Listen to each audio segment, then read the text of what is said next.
Yeah, let me see if that working better now. Yeah, let me see if that working better. Yeah. Yeah, let me see.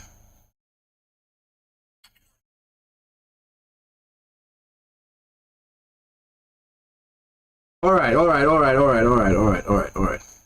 let's try to make that work. Let's try to make that work, people. Let's try to make that work. Let's try to run up the views.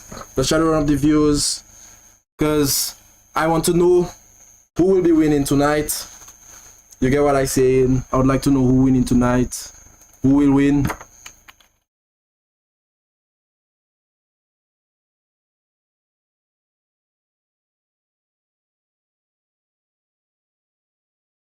I would like to know who will win.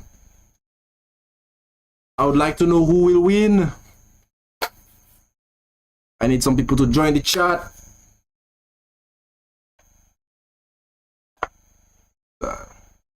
Check that.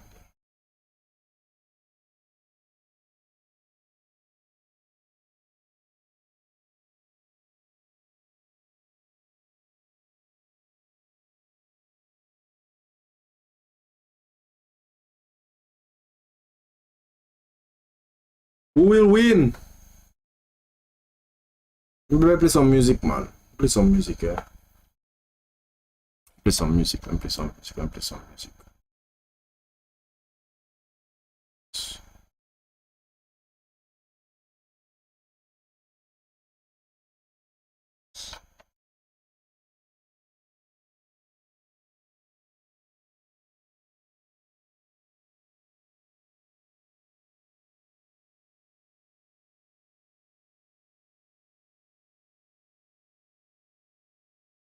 Yeah. Let's see who will win. Let's see who will win. Let's see who will win. Tell me who all you think will win.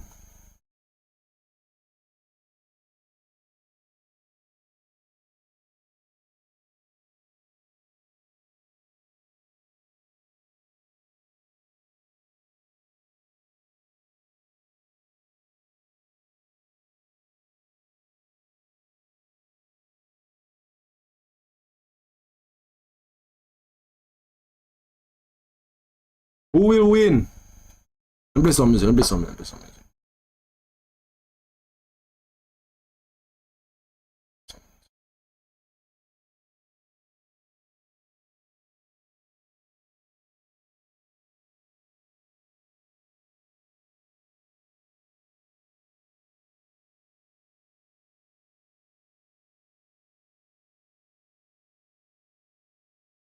Who will win? Who will win?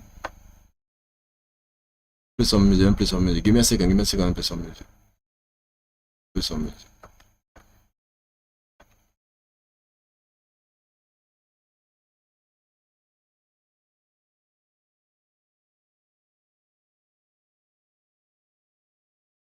Play some music there.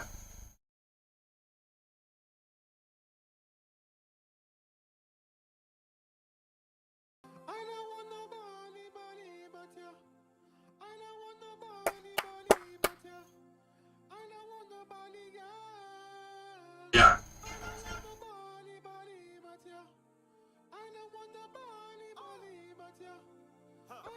Who all you think winning?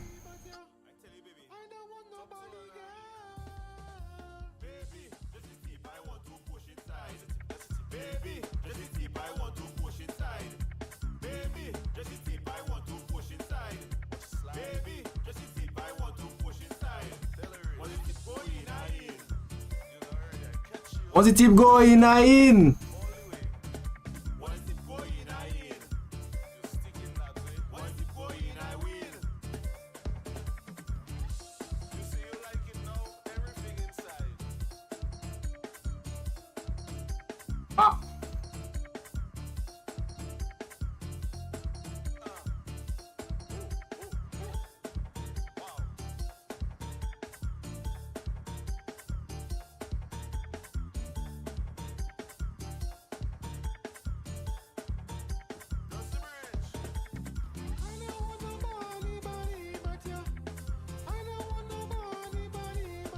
don't know why.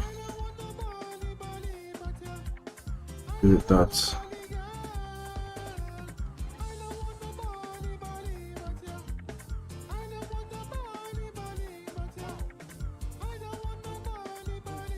Hey, or you can't blame me, Nadi. I don't know. I'm not the only person. To be honest, I'm not the only person. A lot of people complain about the internet, and not me. I don't know. I don't know if it's the election. I don't know what that happening.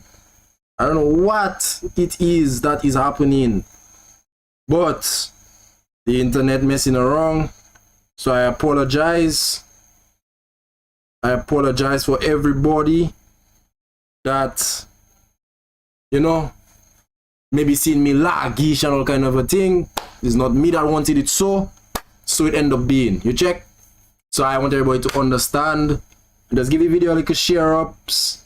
You know, come and meet me on the YouTube. Let me go live on Instagram a quick while there. Go live on Instagram.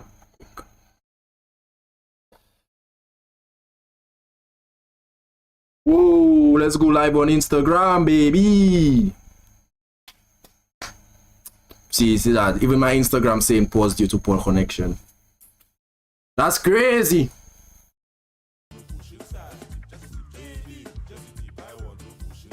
Oh, that had to do it.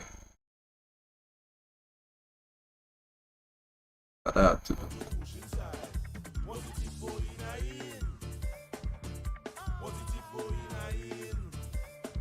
Yera. Join the live on YouTube. We can discuss who all you want to win the election. Join the live on YouTube now. Instagram sending out my notification. Tell people join the live on YouTube. You can go on my story. I put the link. Come through. At least if I have like 5 people, we can talk. Who going to win the elections? You check. I live. It even have like a government channel that they have like some talking and thing going on. I dare, so come and have a chat. Come and have a chat with me. Join the live on YouTube.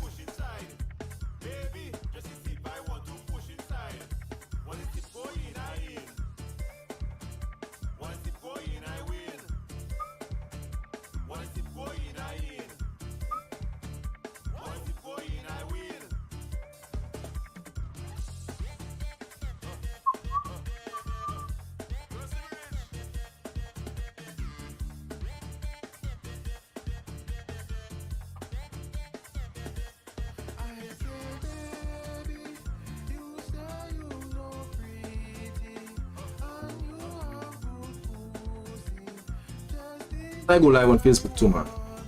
Oh, please, baby.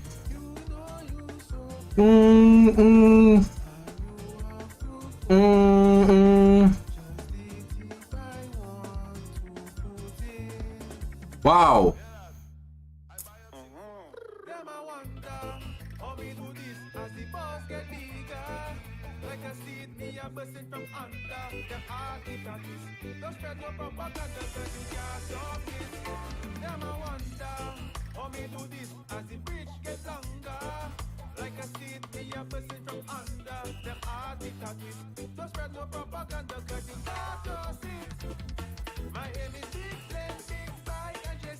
Yes, we have 3 people in the chat. What do you think going to win? UWP? What do you think they're going to win? UWP? Labour Party? Talk to me. Tell me who all you really think they're going to win. And then tell me who all you think all you want to win. Tell me who all you think going to win, and tell me who you think you want to win. Feel free to give your, you can give your personal, you don't want to but just tell me, who you feel, you can feel free to just tell me. It's alright. It's a safe space here. If you watch, right, they literally having like a conference and thing right now. Make all you hear it. More frequently than every 5 years. The other thing I wanted to comment quickly on, though, is the Electoral Reform Initiative. I Who wish know we about had elections, nah? electoral reform in I wish St. like Kitts and Nevis a few I years had ago. somebody there with me that like Douglas won 3 elections know a lot under about the those electoral things. reform, and then he won a fourth election. And one of the things that I discovered during that process, it was quite useful. All of the issues that you have in Dominica, you had in St. Kitts and Nevis. So the electoral list was bloated. In the case of Barbados, the I same remember thing. say The I electoral remember list is say the bloated in labor. Barbados. It's bloated in St. Lucia. Who else for labor? It's Who else for bloated in labor? Antigua and Barbuda because they had been able to clean theirs up. It's Who bloated else for in labor? Guyana, where you had to change the government the other day. So the electoral list is bloated in many instances, and it's not the end of the world. But for some strange reason, that is peddled as a reason why Who else for democracy is labor? flawed because you have a bloated list. The other thing is the overseas voters. That is a conversation Dominicans have to have. And I saw the way it happened in St. Kitts and Nevis, where they had overseas voters. The overseas voters were, essentially embraced as part of the system going forward. And now they have a legitimate system that allows people to be domiciled locally and resident overseas. Dominica may very well decide to go that way because if they don't go that way, essentially what they're doing is creating disenfranchising people who were on the voters list. And that's a whole different conversations that Dominica will need to have. So I do feel that this presumption that the voter electoral reform will remove the whole idea of persons resident overseas, it may very well legitimize it even further, as was done in St. Kitts and Nevis. So those issues are not unique to Dominica. And I've always been of the opinion that those issues are not going to make a difference. So we do polls. The polls have showed consistently that the Dominica Labour Party was preferred, and it's been reflected in the election. So to me, there's no evidence of fraud. Okay, thank you, Peter. We're going to try and go to the electoral office to get results, updated results. Come for the results. And Hassan, can you hear us? Okay, we on now, we on now. Yes, you are on, please. Ok, eh ben, nous actuellement, ça dit que nous tapons résultat à lot constituency. Eh ben, ça, c'est constituency Salisbury. Ben, nous ça dit que candidate indépendant tapé à ce Jesma Paul. Salisbury constituency. 117 votes. Avec Lindsay Frank pour Labour Party Dominic tapé 463 votes.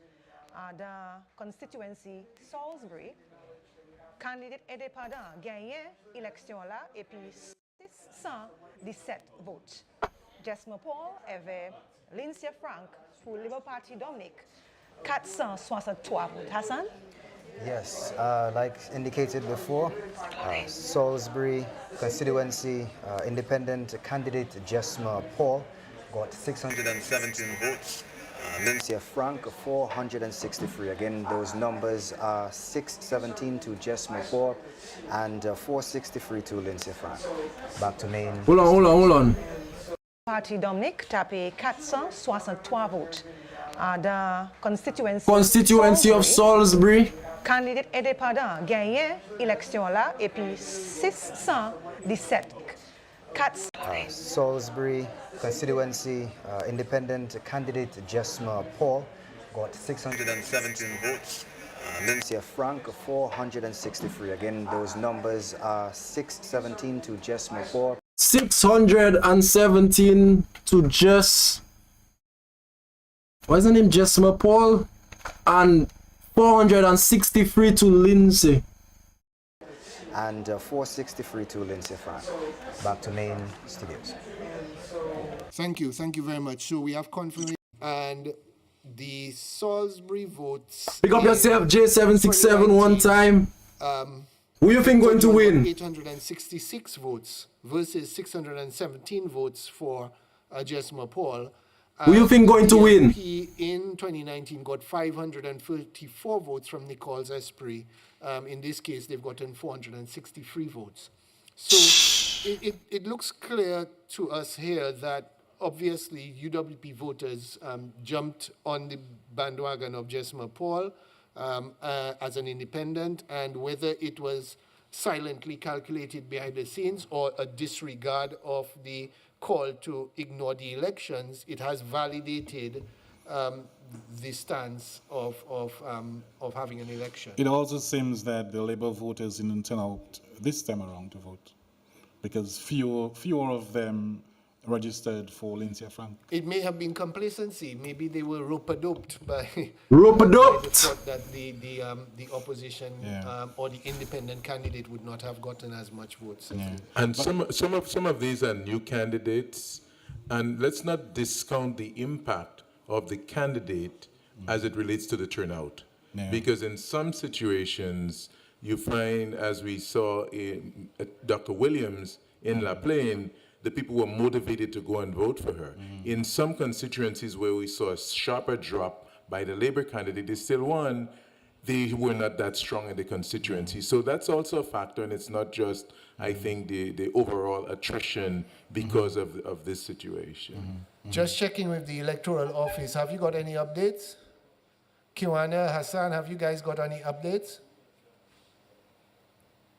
Have you got any updates from the electoral office?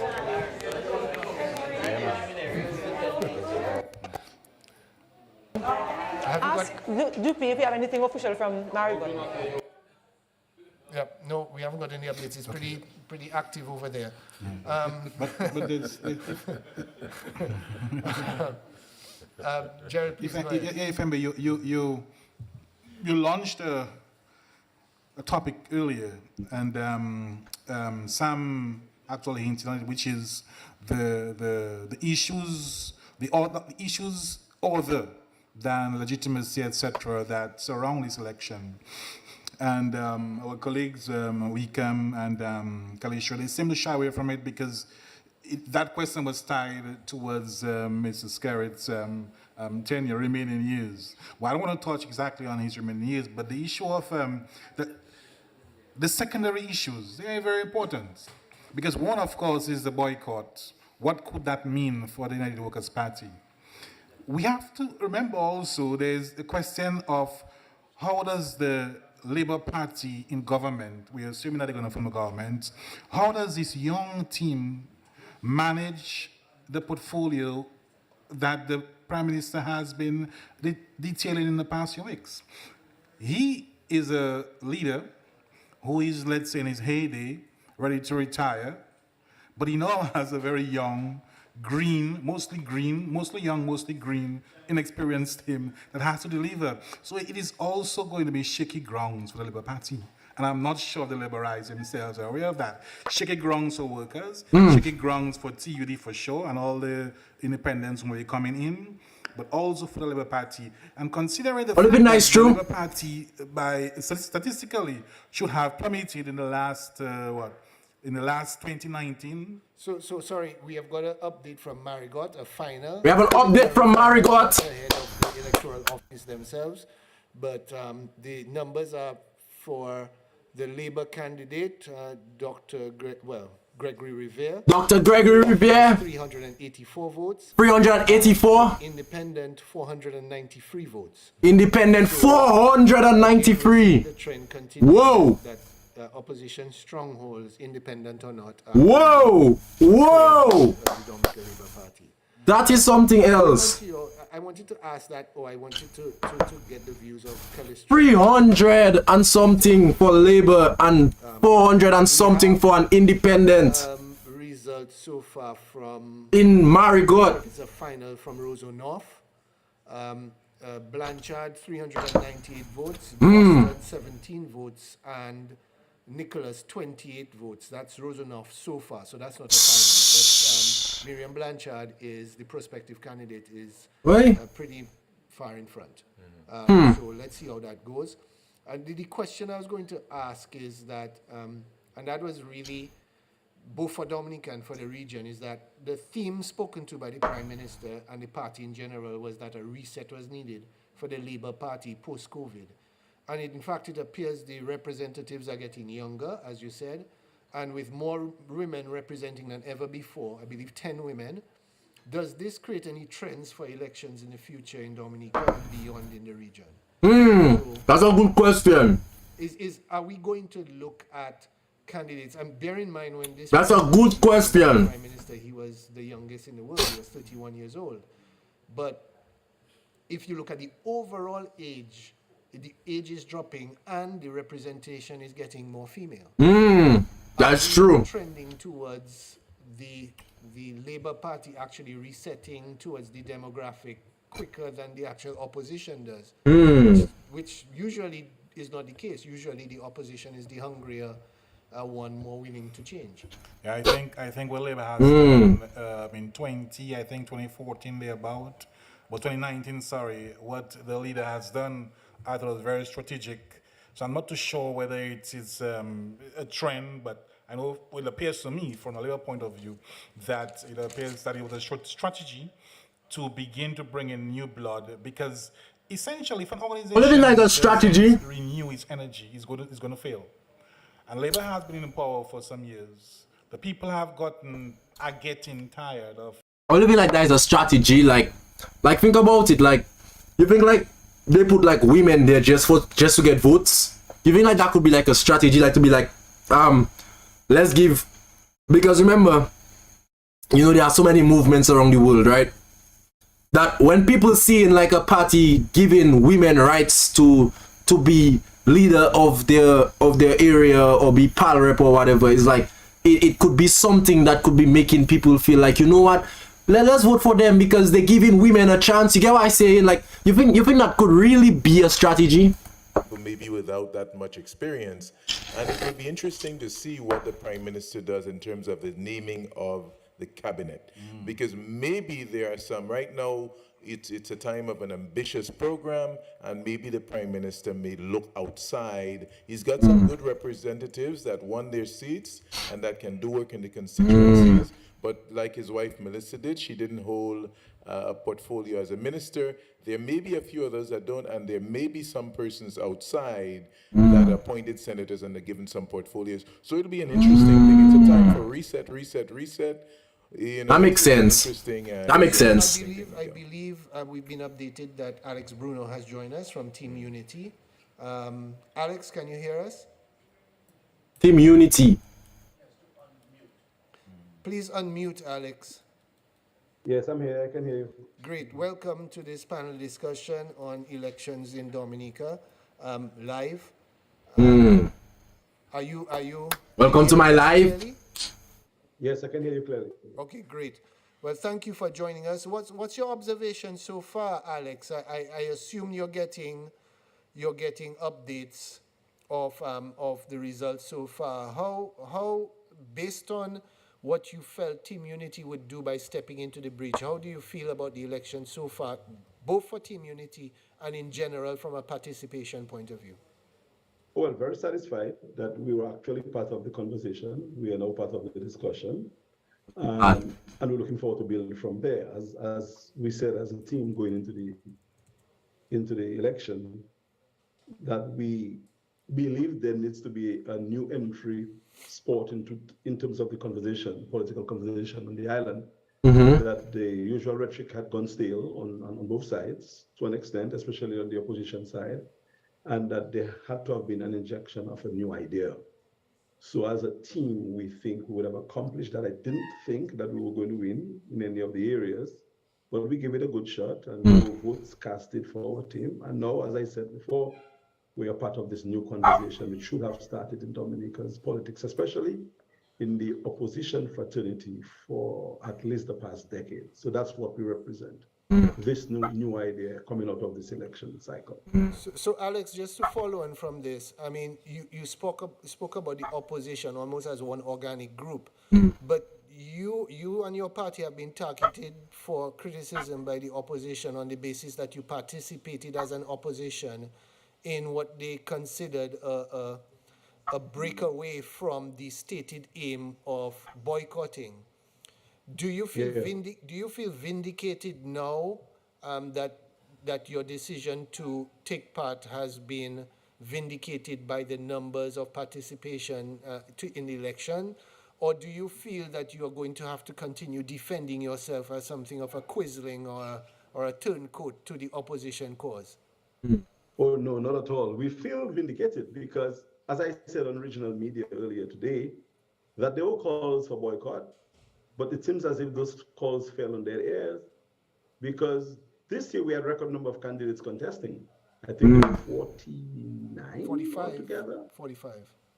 45, which includes our 5 and I guess many other independent candidates. So it appears to me that either the call for boycott was not heeded or it was not sold properly to us. I certainly did not feel the need to boycott because the reasons given for the boycott did not measure up to that.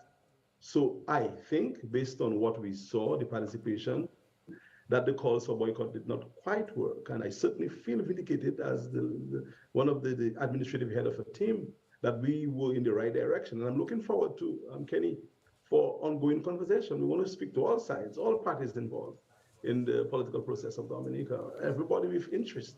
Let's talk, because we cannot continue elections and politics the way it has been in Dominica for the past too long. And the incumbent has won again. I want to commend the incumbent for maintaining a presence in the Parliament of Dominica, the majority presence. I mean, this is unprecedented in regional and global history. I think because we are still a democracy and this is a democratic election. So barring the situations where we have autocratic leaders, this is a democratic country. We had a democratic election. Some may argue it was not as fair as it should have been. I may even be one of those to say so. But the fact is we had elections and this is unprecedented for a team to win so many times. So I commend the team wholeheartedly. And I'm looking forward to working with members of the team that has won, members of the former parliamentary opposition, the independents who would have won their seats in this one, and others, because we really have to find a formula to come together to change gears in terms of Dominica's politics. So Alex, following again from this, and I anticipate that the independents in both Marigot and Salisbury, their phones must be burning up right now.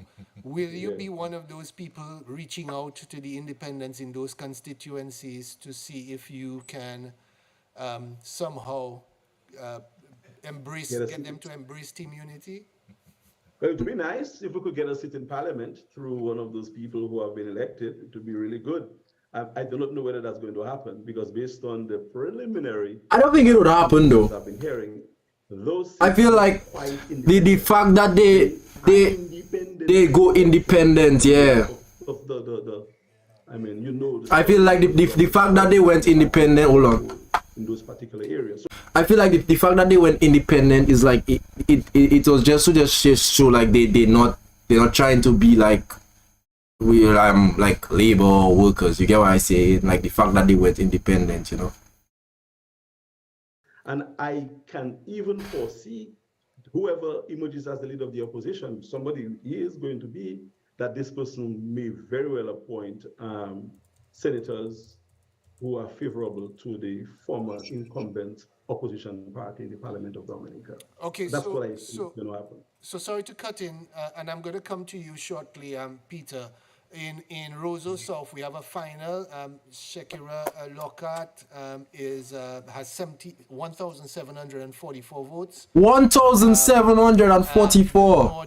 Wayne Norde has put up an impressive showing. He has 330 votes. Ooh. And Julian got 91 votes. Ooh. So if we look at the last election for Roseau South, 2,194 votes versus today's 1,744 votes. So it's not far off at all. Now, Peter, you were not here a while ago. I asked a question, and I want to just revisit it with you. You know, the question was that the Prime Minister's theme was this was a reset for the Labour Party post-COVID, and in fact, that he wanted to closer represent the voter base. And it appears, and it is, that the Labour Party representatives are getting younger and with more female representation. Do you see that as a trend for future elections in Dominica, and in particular for the region, that the demographic is going to be reflected more and more by a younger and more female representation? Yeah, I mean, that's an excellent point. Hey. And that is one of the things. I just want to say, like, big up the three people that viewing right now. You know, focus, say, on a canter. You can take chances in terms of inserting younger people and female candidates. I am a person that believes in female candidates, but the statistics show, however, that female candidates, generally speaking, do less well in Caribbean politics. The reality is that they're needed, notwithstanding. And what happened in the case of Grenada, for example, where you had a situation where the party was winning and winning comfortably, was that Dr. Mitchell increased the number of female candidates to the point where Grenada became the envy of the Caribbean because they had so many female candidates. Clearly, Prime Minister Skerrit is doing that too, and I think that's good on him that he can take those kinds of opportunities to increase the lower the demographic in terms of age, increase the number of women. And in the case of Barbados, it's the same thing. We have a female prime minister, but we also have the largest number of women in parliament. And again, because the prime minister knew that she had the flexibility to not only make women senators and ministers, but give them seats that were winnable and overall increase the representation and the gender balance in our parliament. So I think it's brilliant, and I think it is easily reflected. Yeah, it comes to like what the guy was saying, and then I was also saying something on it. Like earlier on, they were saying like if like making women like go up for, you know, parliament, like pal rep and stuff like that, if that is like a strategy. So I was asking the chat now, like, do all you think like that is a strategy that people would be like, you know what, they're giving women a chance, let's vote for them? Like, you think that could really be a strategy? If you think that's a strategy, I guess, like, if you want, you know, you could just like drop in a number 1 or whatever in the chat. But I just want to know, you know, because it kind of makes sense, but at the same time, it's like, I just feel like it could maybe have a deeper meaning to it, you know. Conversation and get to a point where they're competing favorably, you have to give women a leg up in terms of essentially balancing and leveling the playing field. And I think that Prime Minister Skerrit. We got Melody one time, she said, yes, it is. Let's see if we can balance the playing field, and let's see. Like you really think it is? Like you really think it is? It could maybe have a deeper meaning, because like I don't want to like bash no pal reps or whatever, you know. And if I talk about anything, I'm talking about the recent, I'm talking about the long time ones, right? Like knowing man is man, right? What they could maybe be thinking, right? Knowing man is man is like men would more want to help women that come for help, if that making sense. You know, like if that making sense, like men would more want to come and help like women, like let's say if I come to my pal rep and he's a man, he might not answer my call, but if I'm a girl, he might answer my call. If you understand what I say, like let's be real, right? So at the end of the day, maybe the fact that it are women there is like they will listen to both sides. Like, what do you think? The opposition leader will be in this conversation. Yeah, that's a good question. That's going to be a very good question. Kiwana and Hassan, can you hear us at the electoral office? Please, can you give us an update on results? Yes, nous savons que nous avons des résultats qui officiels pour constituency Guantas, Portsmouth. Gagné à constituency Guantas et puis 916 votes. Avec Magdalene Vidal, indépendant, 114 votes. Encore, Fenella Wenham, gagné à constituency Guantas. Et puis 916 votes. Avec Magdalene Vidal, indépendant, 114 votes. Yes, as indicated, Portsmouth, Fenella Williams, 916 for the Dominica Labour Party, and Magdalene H. Vidal, 147 as an independent. Again, those numbers are Fenella Williams, 916 for the DLP. 916. Vidal, 114 as an independent. 114. Okay, thank you. So to give context, in 2019, Ian Douglas, the former representative for Portsmouth, got 1,253 votes. So again, Fenella Wenham has gotten pretty much around 80% of the votes of the Labour Party. And interestingly, the United Workers' Party in that election tallied 369 votes, and the representative running as independent it got 147 votes. So it seems to me at this point, Labour winner. There's a underlying strategy to say one thing on one hand and do another, or they were disregarded by people who are now going to become, at least in Salisbury and Marigot, going to become hot items. By the way, one other thing, I'm hearing that, Kiwana and Hassan, I don't know if you can update, but I'm hearing that Roseau North has been called for Miriam Blanchard. I'm also hearing, I have an update from Maho, Kasani Laville, 2016 votes. Dunstan Peters, Maggie Dunstan Peters, 82 votes. Rejected 83. Hey. Spoiled 6. So, Maggie did well. Maggie did well. Maggie did well. In Maho, we had the former MP Rayburn Blackmore had 2,191 votes. And how many did Kasani get? 2,016 votes. Wow. Ooh. So very, very close. Again, Kenny, here is a Hey, bruh, I don't want to lie. Maggie did well. Maggie did well. Maggie did well. I think somebody posted a list on their status. Let me share it with you guys. So basically, right, elected for La Plaine, Cassandra Williams. Elected for Roseau Valley, Honorable Dr. Irvin McIntyre. Elected for Vickers, Honorable Roosevelt Skerrit. Elected for Petit Savan, Honorable Julian Defoe. Elected for Collio, Honorable Darren Pinard. Elected for Cottage, Honorable Roland Roye. Elected for Paybush, Honorable Lakia Joseph. Elected for Portsmouth, Honorable Finella Wenham. Elected for Roseau, Honorable Melissa Skerrit. And elected for Soufriere, Dennis Charles. Elected for Salisbury, Honorable Cozier Frederick. Wow. Elected for Castlebruce, Honorable Octavia Alfred. Elected for St. Joseph, Honorable Darren Lloyd. Elected for Granby, Honorable Dr. Vince Anderson. Wow. Wow, wow, wow. Wow. Wow. Wow. Wow. Wow. Wow. Yeah, I was just calling out who won. I was just calling out who won. Well, they haven't said who win, but I was just saying like who got elected. You maybe have found out already, but I could go back. I could go over it again. Elected for La Plaine, Cassandra Williams. Elected for Roseau Valley, Honorable Irvin McIntyre.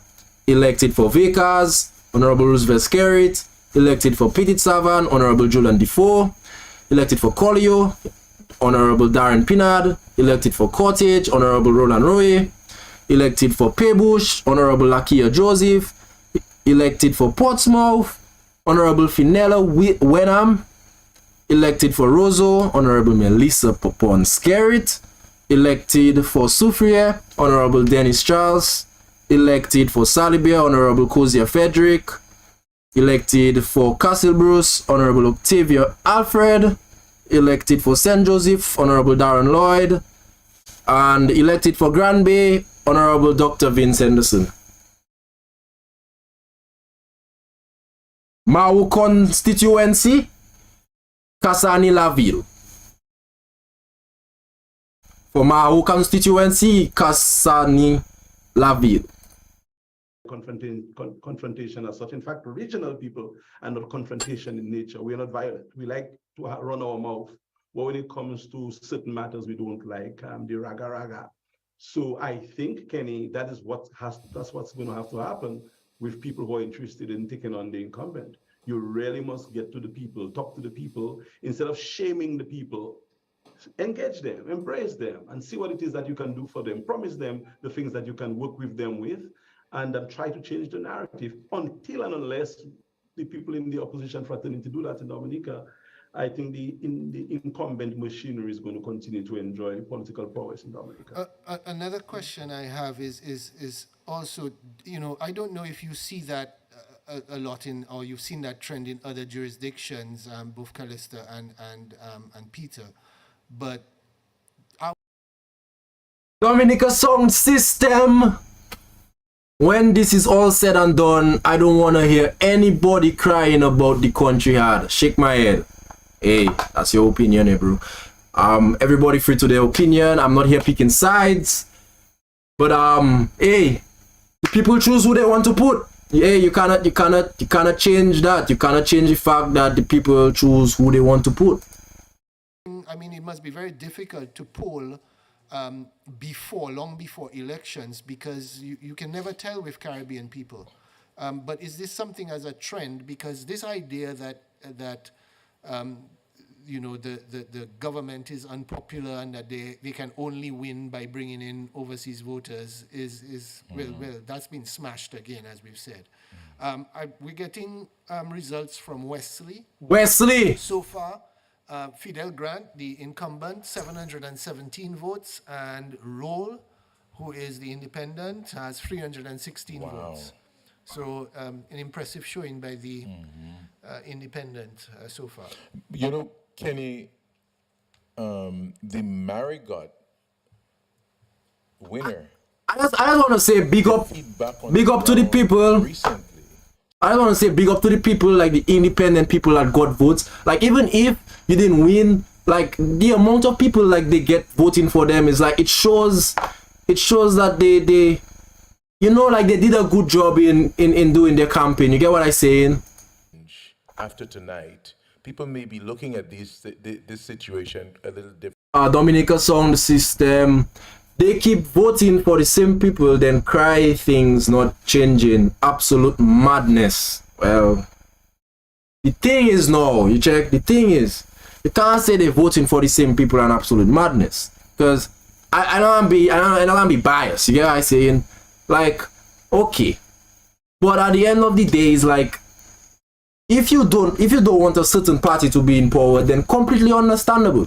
But if you say they put in the same person, then that's not completely true. Like, there are some places, I mean, like they put the same people again, like Shakira, and I think, you know, I'm not sure where again, but it's like, I think there are like a few places, I think Dr. McIntyre and stuff like that, they was there already. But it's like, these people didn't really get complaints though. Is when you think about the places that got complaints, their leaders were actually changed. Well, I think like most of them, their leaders was actually changed. That's why I guess they putting the females, and they put in new people inside. And then I think like the Prime Minister was saying like, people like, you know, your pal rep wouldn't have to be telling you he too busy to listen to you or take your call. I'm not sure what they could be going on with that, you understand? But at the end of the day, we can't be biased. You can't say they put in back the same people, because obviously it's new faces. It just have a few people that stay or that was repeated, but the people that stayed, they wasn't really getting complaints though. Like the Prime Minister stayed for Vicar's constituency. Like he didn't really get no complaints. Like obviously it are people that wouldn't like something and people that would like something. So obviously there are people that was against him in Vickers, but it didn't really have like a complaint. It's like, if you're thinking of like people that want a certain power rep in their community, it should have to do with like something that some like a new face, so you can say, okay, let me see if that person can work out. I feel like the people in the area just like their party. And majority of the cases, I don't think like they're really voting for like, let's just say they're voting for the leader per se, and for the person they put in the parliament, or you know, as a pal rep leader or whatever. I don't think that's what they're voting for. I think majority of it is just the like the way, like a generation kind of a thing, like a legacy. It's like they just like Labour Party in power, you understand? So it's like sometimes it's that you have to look at, you understand? And sometimes it is some things like people just cannot really control, you know? it's like a toxic relationship. You get what I'm saying? It's like a toxic relationship. You know you're not supposed to be with that girl, or the girl knows she's not supposed to be with that boy. But at the end of the day, you seeing them together. At the end of the day, they're still kissing. At the end of the day, they're still hanging out. You understand? So it could be something like that in a political standard. It's like they know if they vote that party to have maybe, you know, a certain issue or whatever case. But at the end of the day, you know, it's like they still have so much love. They, you know, a toxic relationship or whatever the case. You understand? I'm not here to be biased. I'm here to be, you know, like open. So it's like it just depends on how they look at it. And I just feel like majority of people, like, they need to like think and wonder like what they want for their community, you know, what they want for their legacy, what they want for the next set of generation of children, you understand, what they want for their families, you know. I think like that is what they should be focusing on. But I just think majority of them, they just love their party, you know, and it just has to do with the party. It has nothing to do with the leaders, bro. Like I'm telling you, it has nothing to do with the leaders. You could put a 5-year-old as a pal rep and he could win, because at the end of the day, it has nothing to do with the leaders. It's, at the end of the day, they just want their party to win. And it have people in Europe like that, and have people in other places, in other things like that. It's like it just has to do with what they believe. You understand? Just like in the States, you know. We have Democratic and Republican and all them kind of a thing there in the States, right? The people that are racist, right? They will more call them Republicans or whatever. Majority, it have a lot of Republicans that are not racist though, you know. But since the most people that are racist that is Republicans, is like Republicans will always get more votes. You understand? Because it's like it don't have to do with race. It just has to do with what they believe, what they conceive, what they want to see in charge. You understand? You will do whatever it takes to put that person there. You understand? Whatever it takes to put the party there. You can. It are people I've had conversation with, and they say they're like, I don't like my pal rep, but I like my party. And the fact that they know just making that pal rep win for their area would higher the chances for their party to win, then boom. That's what they do. Able to get 80% of the votes from the last election, which to me is the best possible outcome the Dominica Labour Party could want. That even in a situation with all of those factors and the boycott and whatnot, that your support was only dented by 20%. So getting back to the point I was making though about what I felt could work, I think that the Grenada example demonstrated what could work, which is that you take a political organization, and the NDC had so much in common with the UWP. It has a poor record of success, and essentially the narrative was framed around attacking Keith Mitchell for several years and suggesting that he was corrupt, et cetera. Guess what? The narrative for the UWP in relation to Dominica is pretty much the same thing. And the outcomes have been the same. What I think the NDC did is to demonstrate that the model of saying, let's take a new person, let's take someone. But does that sound like madness? I mean, I guess like it is madness, like seeing somebody in a toxic relationship and they complain about that person every day and they still going back behind the person. Like it is some form of madness, but at the end of the day, you know, it's just what people like, and then the fact that the Labour Party been there for a while is like that what people used to. You get what I'm saying? A lot of youth people, a lot of young people like myself, like don't really live in an age of UWP in power. You get what I'm saying? So I guess it's a form. It could be a form of madness, but at the end of the day, you can't be biased. You know, you can't be biased to the fact.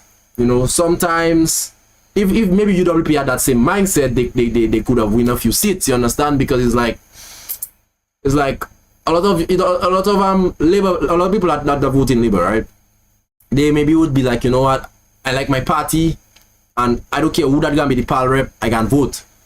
But if UWP doesn't really think like that, you know, they'll be like, why is Mr. they selling for UWP now? Like they're not supporting. You understand? If you want a change, or if you saying and you singing and every day you want to complain, you want a change, bro, you have to support. And that goes for all parties like Labour, UWP, independent people. You have to support. You don't go and sit down there and say, Why is Mr. the saying for UW? Why is Mamza the saying for UW? No, you want the party to be in power. You have to do whatever it takes. The more seats the party get, the more chances it gets to be in power. Simple. I think that they have an opportunity now to reflect long or hard on the kind of options that they need to offer the people of Dominica if they want to get back in the political game again. Boy, So, Peter, I'd like to announce to you and to the viewers and to Alex that we've been joined by the representative for VCAS, the Honorable Roosevelt Skerrit. He's looking Skerrit in the house.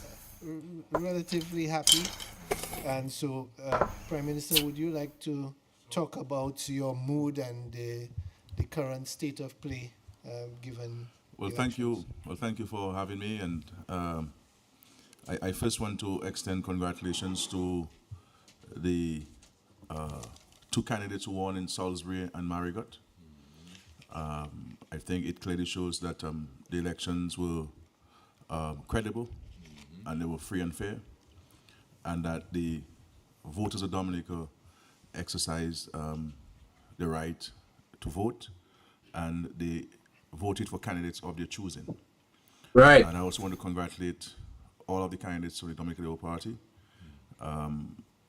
19 out of the 21 who contested, and of course the two who unfortunately did not get the majority vote in these two constituencies. I want to also congratulate the other independent candidates, and of course Team Unity Dominica that has demonstrated a high level of maturity and commitment to the cause. I will say to the people of Dominica that I intend to meet with, first of all, the two elected members so that we can chart a new course for the country. I could hear from them their vision for their constituencies and what we can do as a government to support them and to support those constituencies. I also intend to meet with all of the candidates who contested so that I can see how they can participate in the national reset that I have spoken about. And of course, I will meet with the leader of the United Workers' Party to discuss with him some of his views where the country is concerned. I am hoping and praying that these elections afforded us an opportunity to also have a national reset in respect to our political discourse and engagement. We have to go back to the days when we fought hard with politics, we campaigned hard, we would bruise each other, but at the end of the day, maybe 2 months later, we're back as neighbors and brothers and sisters. I have no political access to grind. Certainly, somebody who's won 5 straight terms cannot have any political access to grind.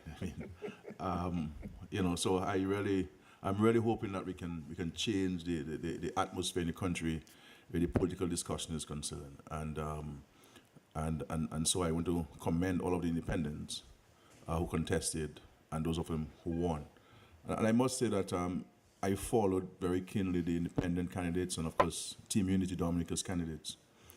And by and large, they were very constructive in the engagement. Guys like Buju and the gentleman who contested in Maho, the Maggie, very constructive.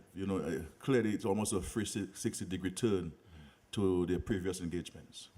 And the Team Unity candidates in Marigot and elsewhere demonstrated that level of maturity as well.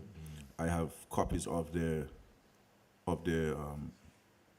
manifesto, for want of a better term, and we'll be looking at those as well.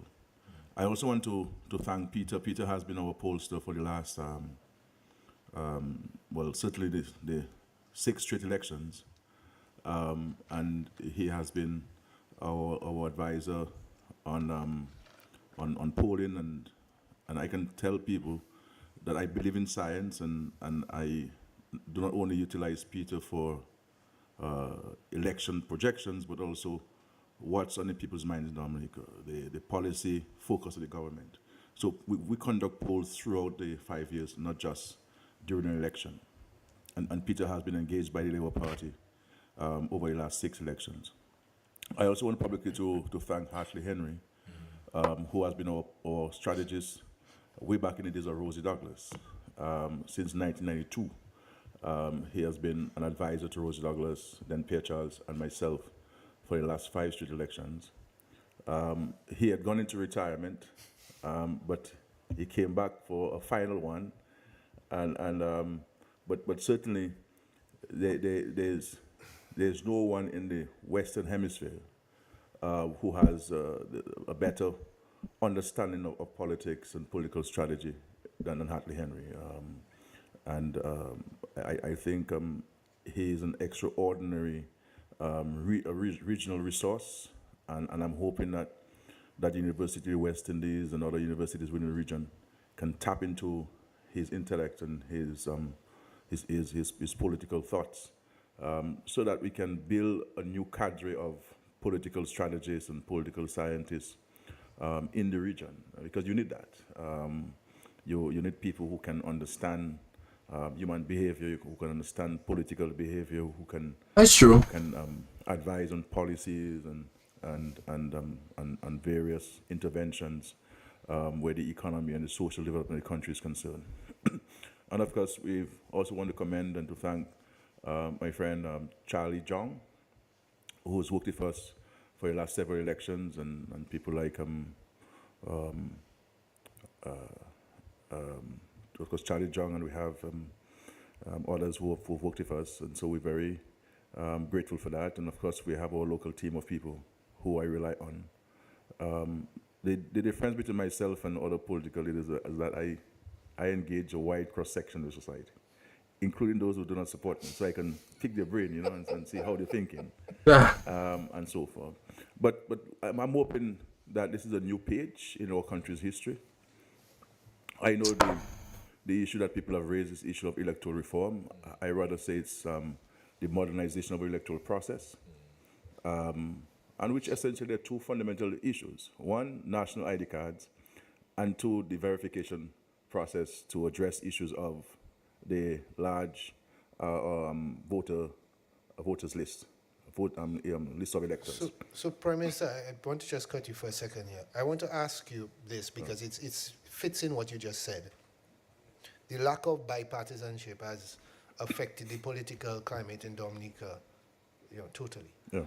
I mean, despite the ongoing disagreements on electoral reform, and Dr. Jajak brought it up earlier, not many people, certainly regionally, would remember that the government here brought electoral reform to Parliament and backed down when civil unrest from the opposition appeared to signal discontent. But this was despite you having enough of a majority to force it through, and you didn't. Yeah. The question is, how can we ensure that electoral reform isn't used as a football going forward? Because the past tends to suggest that it is being used as such. Well, That's a good question. With the executive, because one has to appreciate that there are different branches of government. Insofar as the responsibility of the cabinet is concerned, the executive, we had taken all actions to advance electoral reform. All that was missing was the approval of the parliament, the legislation, to give the legal authority to the Electoral Commission to advance those changes in the electoral process. And just to underscore my commitment to electoral reform, we were impacted in August of 2015 by Tropical Storm Erica. 90% of the GDP was affected. Hotels were washed away. All the bridges on the West Coast were washed away. 2 communities were washed away, had to deal with relocation, resettlement of all those communities. Our revenues dropped because tourism was affected, agriculture was affected.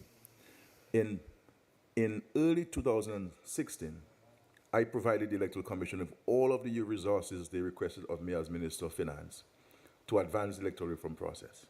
And that may have been in excess of $7 million. I do not think anybody would have faulted me if I had said to the Electoral Commission, electoral reform is not a priority.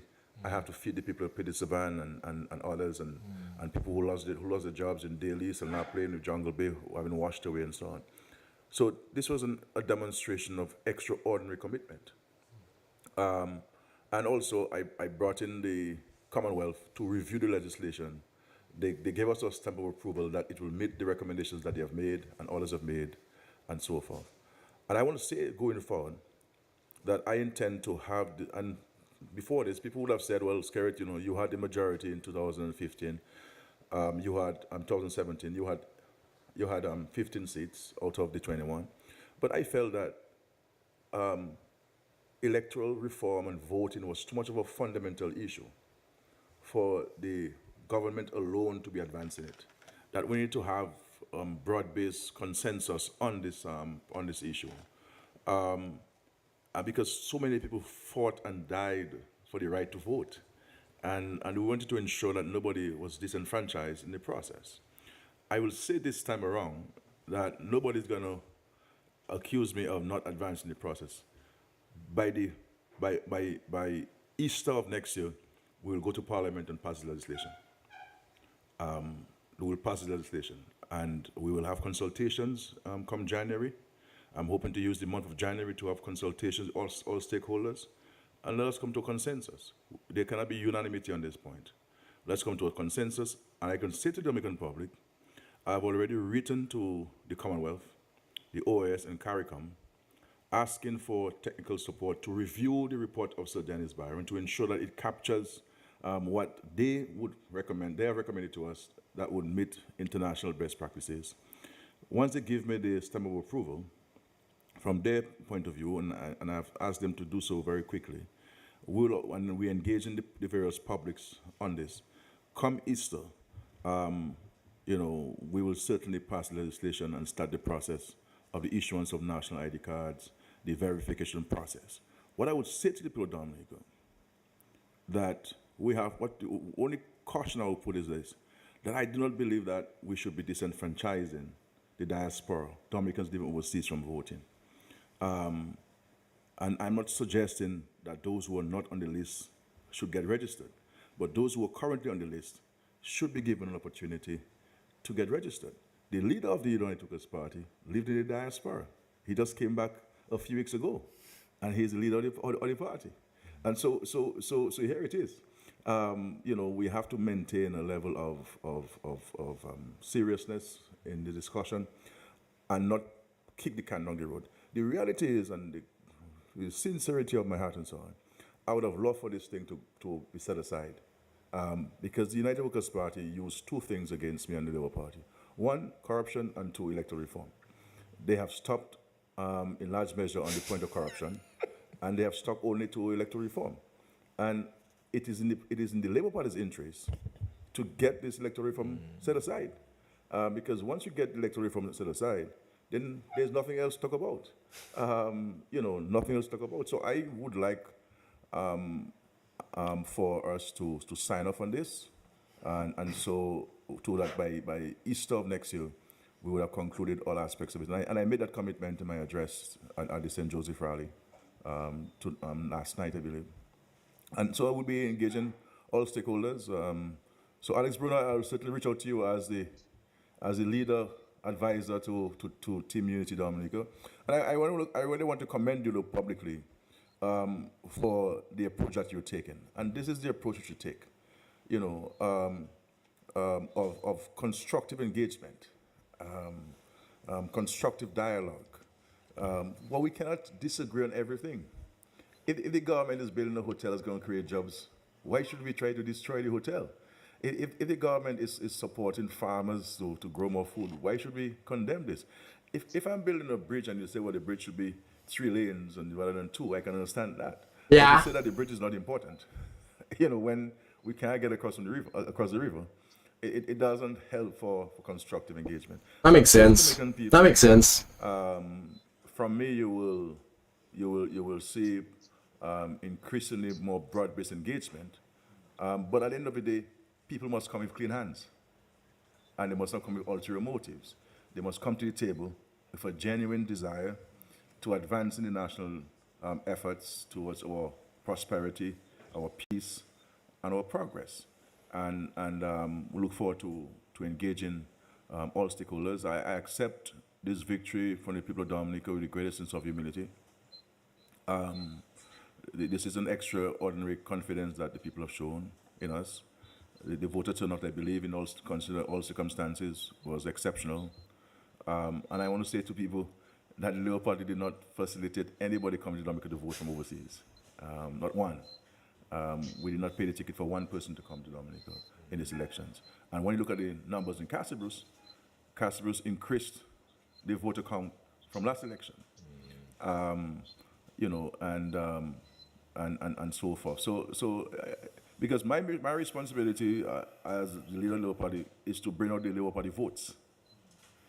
And I think people have to judge us on how well we have been able to do so. And when you look at the numbers, I mean, 80%, 90%, and even in some cases, even more than 100% turnout, as in the case in Casablanca, I don't think anybody in this country can question the legitimacy of these results at all. No one can question the legitimacy of the results, and I think we have to enjoy our Christmas and get ready for hard work in January. Yes, PM, if I may, congratulations on a resounding victory. As leader of the Labour Party, your job is to secure all the seats. You fought to secure all the seats. You prevailed in 19, but other independents or the opposition won in 2. But long term, do you think that this may be a good thing, that we do have some balance in terms of the Parliament of Dominica?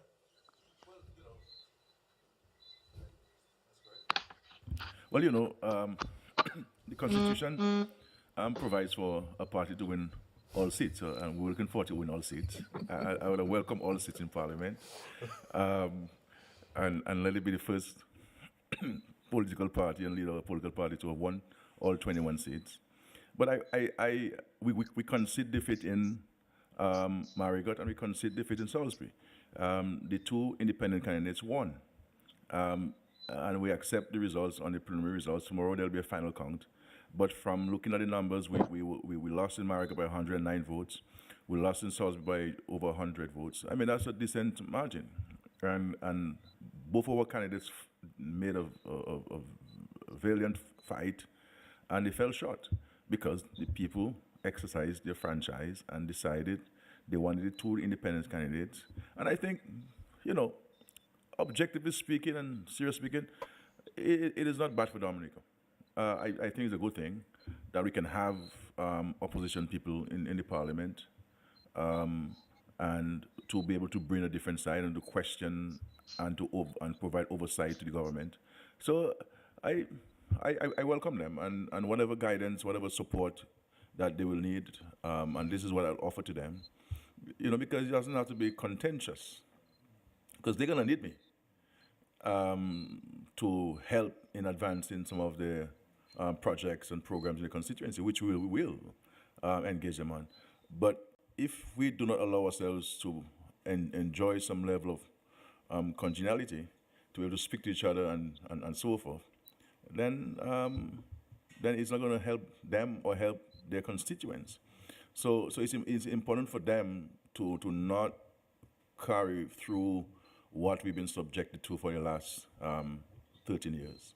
And let us be a new chapter in Dominican politics, and a new chapter in engagement and camaraderie. I would like to be able to bring these opposition members to CARICOM meeting with me as part of our delegation, and to OECS meeting part of our delegation, so that they can have an appreciation for the regional issues. We're going to the United Nations, the General Assembly. They could form part of our delegation. So this is the kind of engagement I would like to have, but not the one where, you know, while I am inside negotiating for millions for Dominica, then the opposition outside telling the world do not give Dominica money. That's not what we want for Dominica. And I think, and so we look forward to engaging them. I do not know the lady in Salisbury at all, but I know the gentleman in Marigot very well. I know his parents and his family, very good friends of mine. I look forward to helping the young man build his political career, whether as an independent or he wants to form his party, or maybe Alex might be speaking to him tonight, I don't know. You know, so there may be people. Well, by the smile of Alex, I suspect Alex is already having WhatsApp conversations. I think he's texting under the table, you know. I could see that. PM, you suggested a word that was used on the campaign was reset. Yeah. And you've indicated, but I want to get it from you directly, that are you extending that reset even though the UWP as an opposition has been harmed in our opinions, all of us prior to you coming here have indicated that they've been harmed deeply by their unwillingness to participate. Are you willing to meet with their new leader, yes. I mean, Thompson Fontaine, and to try and tone down the climate and also the responsibility to, the greater the power, the more the responsibility. The power of incumbency, has to be obviously used wisely again, because you are in a position with a reset to be able to get and include more people from the opposition at all levels in the Dominica story, so to speak. So do you see that? Yeah, of course, I will meet with Dr. Thompson Fontaine at some point. Obviously, in the order of meeting, I have to meet the elected people first, and then come to those who contested, and then come to those who were not in the parliament. So there's a new pecking order, and one has to appreciate that there'll be a new leader of the opposition, and therefore I have to give reference to his office or her office. I suspect they have to share because they both come from independent staff, so there may be some power sharing. One may serve the first 2.5 years, or the other may serve 2.5 years, appoint 2 senators each. So I'm not sure what kind of arrangement they're going to be having. So we will certainly meet with Dr. Fontaine, myself personally, and I'll be leading the government on those engagements. And I have already started the process of national engagement. During the campaign, I met with unions. I met with representatives of professional bodies, the nurses, the police. I met with the private sector entities, and to share with them my perspectives on what I determined to be the national reset.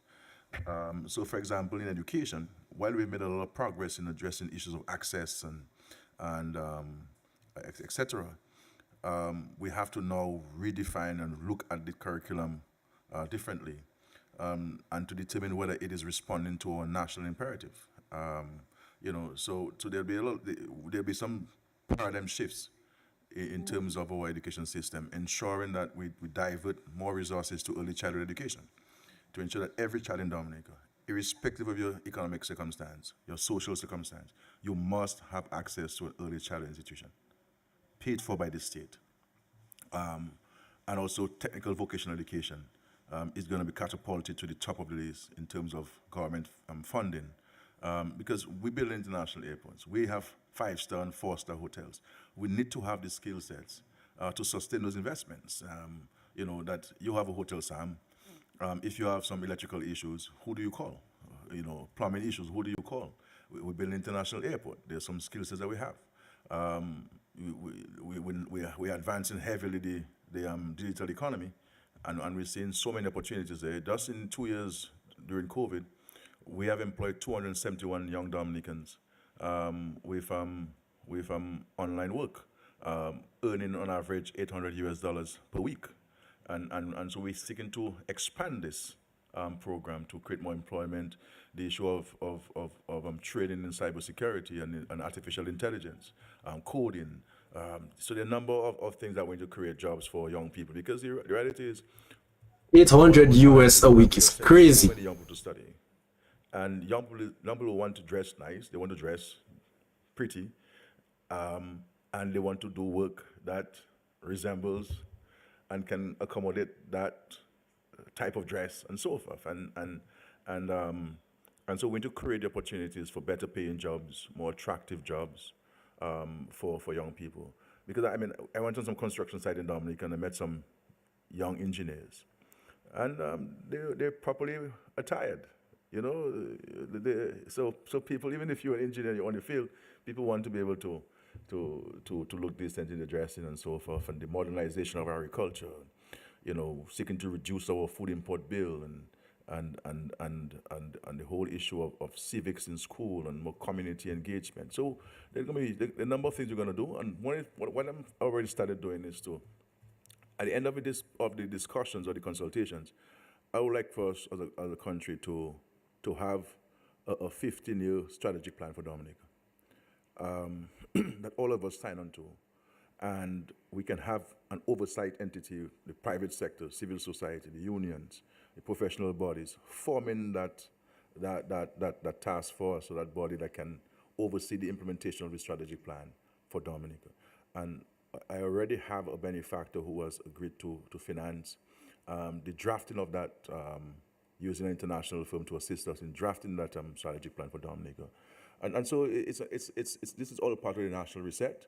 As you know, I have indicated my imminent departure from politics, and I have just about 2.5 years left, and there's some things. So there's some things that I have to do, and I don't have much time left, and I believe that I am, and I say so with the greatest sense of humility, that I think I'm in a better position to get them done than anybody else will have the opportunity to do that. And the other thing that we put on the table is the issue of constitutional reform. We will be unearthing the report from Dr. Liverpool, which is the most recent document on electoral reform, constitutional reform, and to look at aspects of our constitution which needs modernizing. And so this there'll be a white paper on this, and try to truncate this thing. Sometimes they take too long because everybody wants to be consulted, but fine. But when you're consulted, let the consultation be, let there be an end to it. And if you agree on something, do not change your mind tomorrow, as we've seen with electoral reform. Because if we had agreed on some of the elements in electoral reform, then we would not be here talking about electoral reform, and so forth. But that's Dominican. We just have to try to work around those nuances and arrive at a position. But I believe it's in a sense, it's a new dawn for Dominica, and we look forward to engagement. I would have loved to win 21 seats, but we have 119, and we accept this, and I think maybe for the first time since 2005, we may not have any court challenges, I hope, and we can go about our business and spend more time focusing on people's lives and livelihoods, and because there's still, while we have made a lot of progress in Dominica, there's still a lot of people who need to be taken care of, and that's going to be my preoccupation. I have Petit Soufriere and half of Good Hope to relocate, to resettle. When I look at the damage in the east, I'm going to need to raise about $350 million in the east and southeast to address the issues. I have to build a new bridge in Rosalie, next to the hotel there, new infrastructure, housing. You know, it's going to be a huge project, almost similar to what we did in Bellevue-Chopin. So we're looking at an estimate of about $350 million to restore lives and livelihoods in the southeast of Dominica.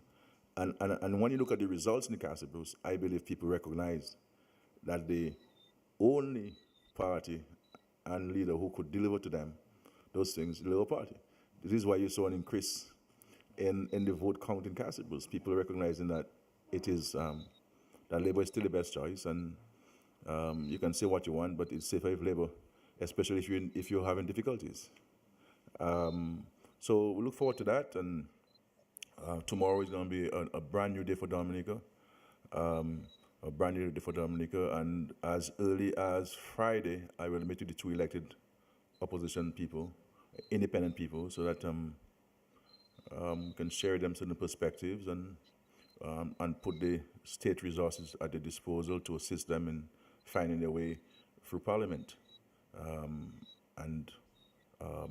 So I'm hoping that they do not get influenced by other extraneous considerations and coming from a new perspective, you know.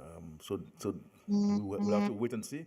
But I only have control over my actions and my words, and I will do everything possible to facilitate them and to ensure that we can have a constructive dialogue and turn the page of our history in our country. And people, it is not fair to give the world the impression that whenever there is election in Dominica, we expect violence. You know, It's true. I think we have to move away from this. Dominica is a peaceful place. I drive and I walk the streets with no security. Nobody bothers me, you know, and that's Dominica. but we've had instances where it has actions have been taken that give people the impression that Dominica is not a safe place. So everybody in the Caribbean and the world were holding on to their seats, waiting to see what's going to happen on election day in Dominica. That's actually true though. And I haven't seen Digicel for example, block off their windows. told me that whether it's safe for them to go out on election day, whether they will need extra police security. I said no. I said you can walk the streets anywhere in Dominican election day. It will be very peaceful. I give you the assurance that you'll be able to hear a pin drop on election day. And thank God this is what happened. And we look forward to tomorrow. But yeah, sorry. Can I jump in here? Yes, yes. Go ahead, Callista. Congratulations, Prime Minister, on yes, another victory. Callista Faria, the narrative. Still holding out for that interview, sir. That one-on-one interview, sir. Let me meet you on today's Tuesday. Thursday, I'll meet you on Thursday. I'll come up on Thursday. So clear the schedule for me on Thursday. That's fine. I will do that, and Okay. I will give a heads up to our connection Sure. in Dominica to make sure it happens. But you said a couple of times that you would have liked to win all 21 seats. You hear people say a clean sweep is never really good for the democratic process. You've said it twice. Why would you want to win 21 seats? Why would you prefer not to have an opposition? But that's why I contested 21 seats. Yeah. I mean, you don't contest to lose. I mean, you contest to win. Why would you prefer the Dominica to not have an opposition? I'm not saying I prefer. I'm not saying I prefer. Expectations. You have to respect the will of the people. With the will of the people. In your country, 3 times, 15-0. In Barbados twice, 30-0. So it is not unusual, and the Constitution anticipated that as well. The possibility that you will have those circumstances. Yeah. So when you contest to win, I don't go finding the candidate and not support the candidate to the fullest extent. Exactly. To win. At the end of the day, I keep telling my candidates, you only have one vote. Exactly. I mean, you have to make it make sense, You have to make it make sense. It is the will of the people. People are free to vote whoever they want. And so we would have loved to win 21 because it's about expectation, It's not about like trying to be unhumble or anything. That we have lost these 2 seats. It's just saying like, Recognize the 2 independent candidates as the parliamentary representative elect of those constituencies. Yeah, But if that makes sense. I would have the same way. I would have certainly have a drink on it. Maybe Some coconut water. Hey, But the boy love his coconut water. I mean, if when the West Indies goes to play, they go to win, and they don't say, well, we've won 5. You can take number 6. No. So it's a contest, and it's a contest that will have a winner and a loser. And so had the people of Dominica voted for us in all 21 constituencies, then we would have accepted it. They voted for us in 19 out of the 21, and we accepted likewise. It's about expectations. Okay, well, I don't know if you can compare a cricket game with the opposition in the democratic process, but there's nothing. I think she's doing too much, like okay, I understand you maybe didn't want something, or you maybe wanted to give the opposition a chance. But anytime you part of a team, you want your teammates to win. You understand? So at the end of the day, you're not gonna sit down there saying, oh, okay, I happy, I got voted for Vickers, but anybody can win for Portsmouth. Like that's not a good mindset, especially as a leader. Which then now the leader have to be taking in the wins and the losses of the team. So he just admitting like, hey, we wish we had gotten all 21, or we had gotten 21, but we just end up getting 19. Like it's just that simple. And the reality is, I wish I could find a way of giving back to them because But that's what it is. But no, if had we won it 21, we'd have accepted it. We won 19, great.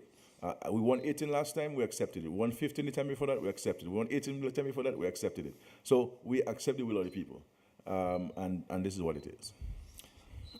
PM, just No, no, Prime Minister, let me just two more questions. What would you say at this point, having won so many times, what would be your greatest achievement at this time?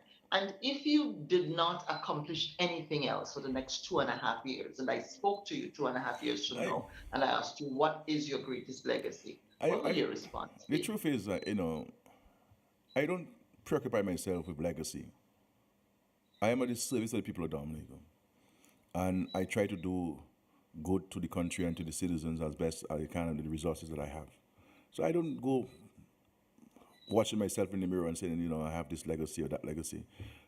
It is left for the people of Dominica to judge me, and I'm hoping that they judge me fairly in terms of my stewardship of the country.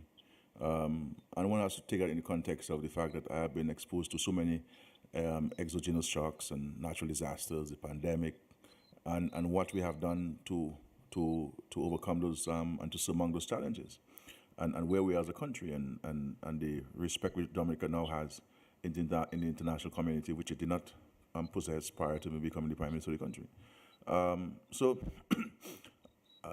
Simply put, that's to say that I love this country, and that's my commitment. But in terms of legacy, and that's for the people to decide. Those who preoccupy themselves with legacy are not people who are preoccupied with working on behalf of the people. It's more self-aggrandizement rather than at the service of the people of Dominica. But people will decide what they believe would be my greatest contribution to Dominica. Of all the things that you set out to do, what you must have set out to do some things when you. She's trying to put him in a hole. We've achieved many things. When I came into government, only about 44% of primary school graduates had access to secondary school. It took us about 3 years to get this. So in 2005, universal access to secondary education. When I came to government, we only had 7 out of 100 students who studied CXC exams having access to a community college. Access to university for the ordinary working class Dominican was limited to Russia and to Cuba. We've extended that to all parts of the world, where we've trained thousands of young Dominicans. Our health system is on an extraordinarily high level now. Our infrastructure is certainly in top shape. The respectability which Dominica now has in the international community, where we have been able to have Baroness Scotland elected to the Commonwealth Secretariat twice, and Dr. Carissa Aiton to power twice, and Irwin Larrock at CARICOM and so forth. These are positions which governments must vote on, and you have to be able to negotiate and to persuade governments to vote for your candidate. And so little Dominica was able to do this, not once but twice, and not in one institution, but 3 institutions during my tenureship as Prime Minister. But also is the respect for the people of Dominica. And when you look at housing and access to housing that we have done, the facilitation of investments in our country, so there are a number of things that we have done as a government, and our response to the natural disasters. I mean, when you have 90% of our economy was affected in 2015. In 2017, 226%. So in a matter of 2 years, you're talking about over 310% of your GDP affected. And everybody felt that Dominica was destroyed beyond repair, beyond reconstruction, and that if at all we're able to reconstruct this country, it's going to take us no less than 20 years. And see where we are as a country. And then 2 years later, pandemic, and we're still standing as a small country with no resources, bauxite and oil and olive oil and gold, and so to export. The only thing we have is the indomitable spirit of our people, and that's what we use, to build our country and to get the vast majority of Dominicans to catch the vision that you have articulated for the country and to make a contribution towards the attainment of that vision. So we have done many things for country, and you see the results in election with 19 seats, which is unprecedented in a sense. No political party in our history has increased its seats in parliament prior to me becoming the leader of the Labour Party, and we've done so many times in the last 5 straight elections.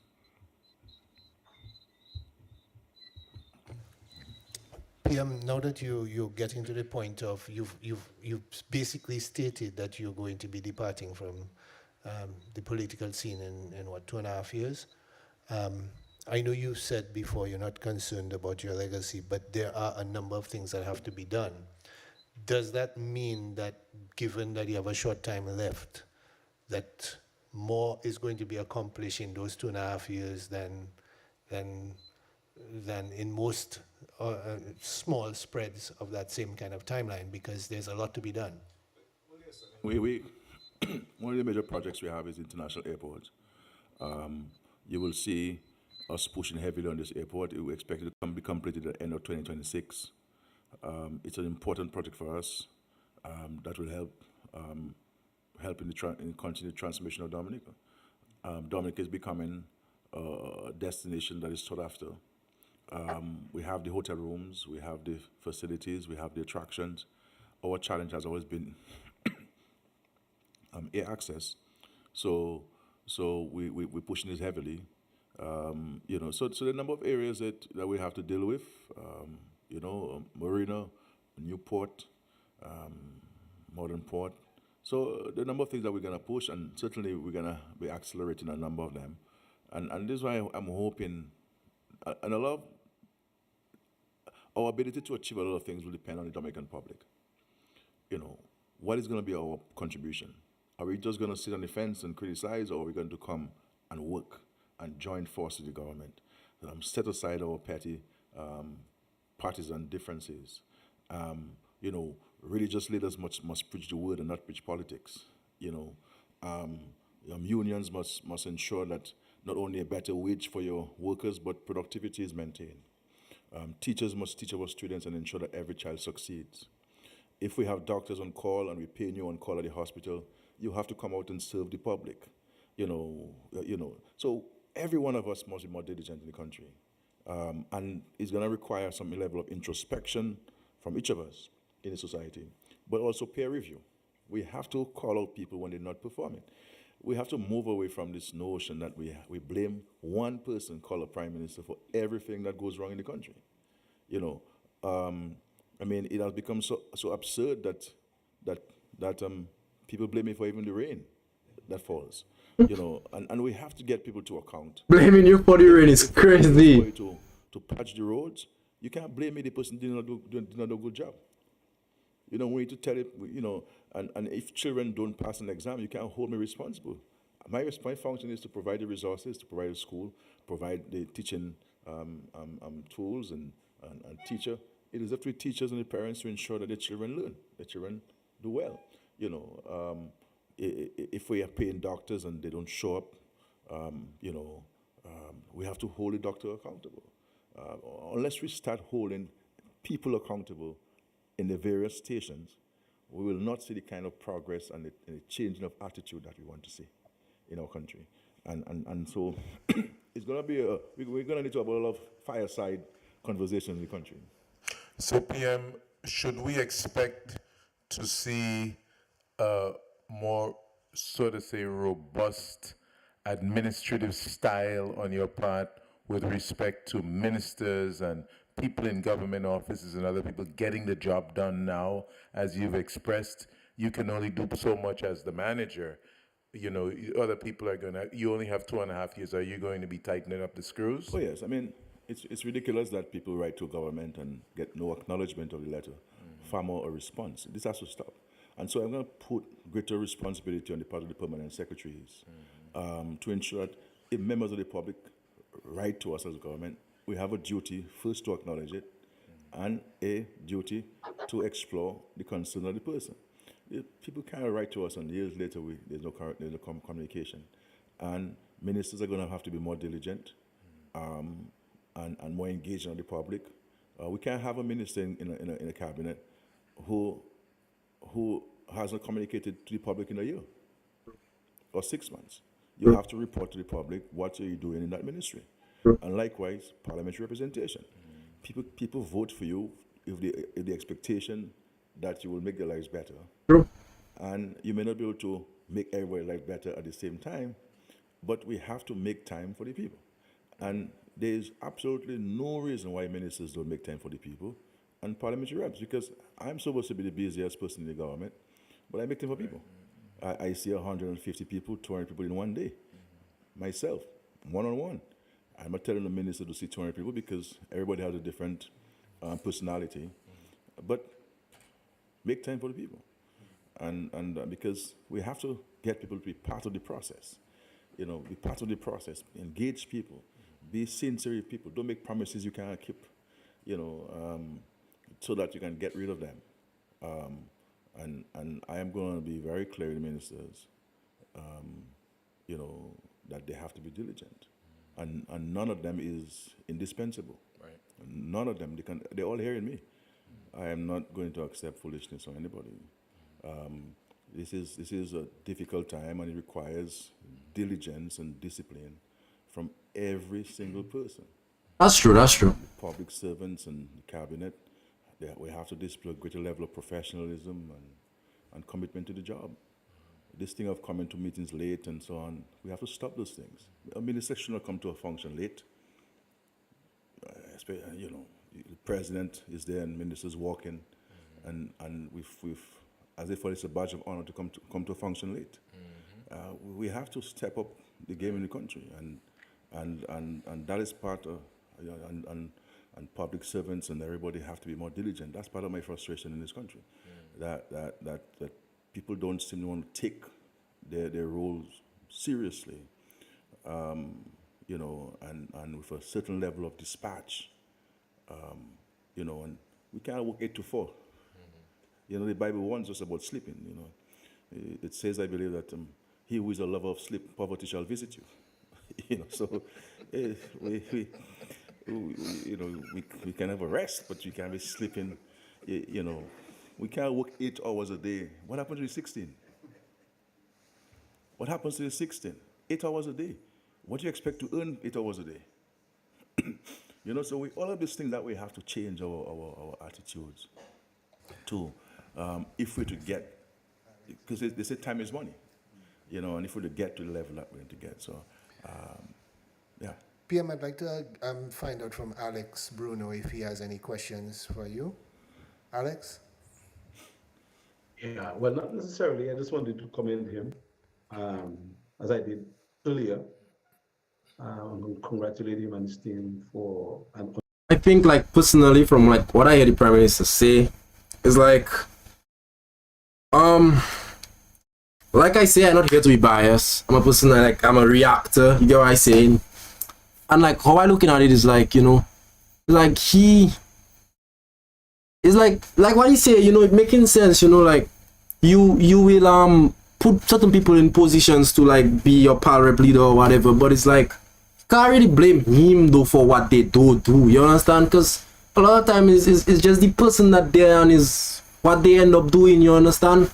So it's at the end of the day, I think we need to focus for real, if we really want to see it, focus on who that actually is the problem and report the problem, let's just say your pal rep said they was going to do something, they're not getting it done, you just go straight to him or to somebody in charge or whatever, and you let them know the pal rep not doing their job. You understand? Maybe try something out, simple, just like he say about the roads.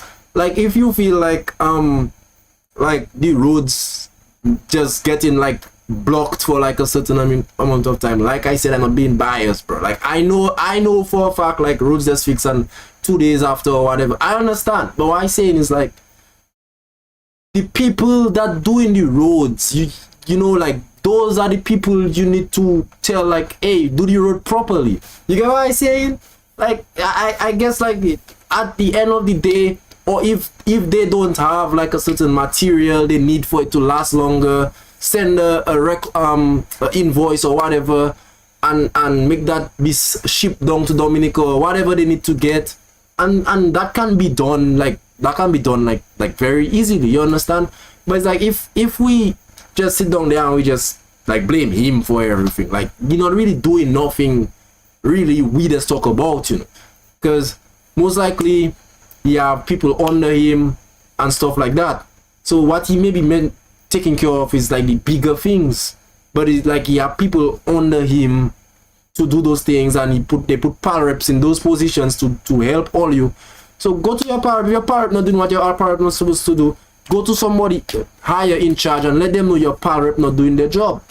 That way they will reach out to your power rep and maybe tell your power rep like, hey, you know, that person, or maybe they don't have to call your name. There have been complaints that you're not doing your job. There have been complaints that you were elected for a position to do such and such, and you're not doing it. You get what I'm saying? But I can share with politicians what I believe they can do to be successful. And I keep warning my colleagues that we're not here to change politics. You cannot change politics. You know, and there's a certain tendency by a lot of folks, especially folks who have gone to universities, and they want to change politics. It's not my response to change politics. I cannot change history. I can make history. I cannot change politics. You were elected to transform the lives of people from where they are to something better, and transform the circumstance of your country. And this is the error a lot of politicians make. They want to come and change things, and they won't succeed. So they spend a lot of time with a whole set of intellectualism and so on, rather than focusing on what really matters to people. And who really matter in all of this, merely people.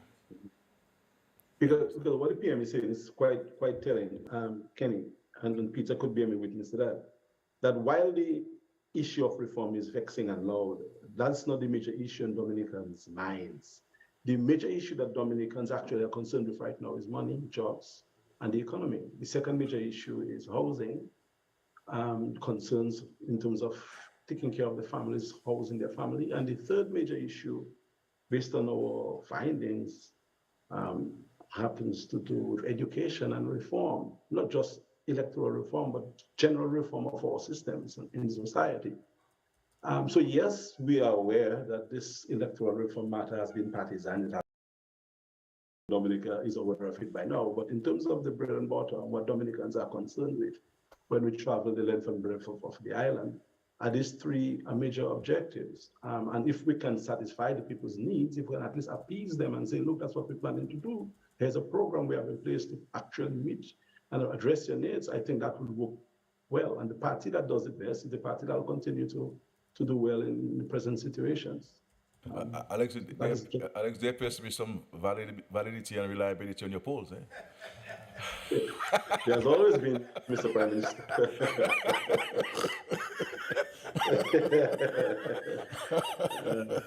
But you're right. You're right. I mean, people have made electoral reform appear to be the priority in the minds of the people of Dominica, but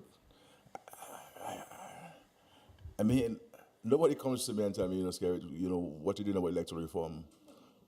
People, there are a lot of challenges confronting the average family in Dominica. So the electoral reform thing is really an academic exercise in a sense. It's important because we have to modernize everything, but it is not the main thing, I agree, if you confront in the minds of Dominicans. The people of the East, for example, you think electoral reform that's what's on their minds? I mean, people in Fablé and Petit Soufrière, where they're cut off and their investments have been lost. And the young person who just graduated from university waiting to get a job, and the number of apartment building owners waiting to see whether the university will in fact be open next year, so that their apartments can be reused and can be used, and they can start making money again after the departure of Ross.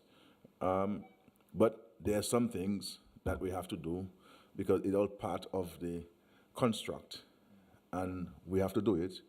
And it appears to be something that is contentious, and so let us address it so that we remove whatever appearance of contention among ourselves and between ourselves.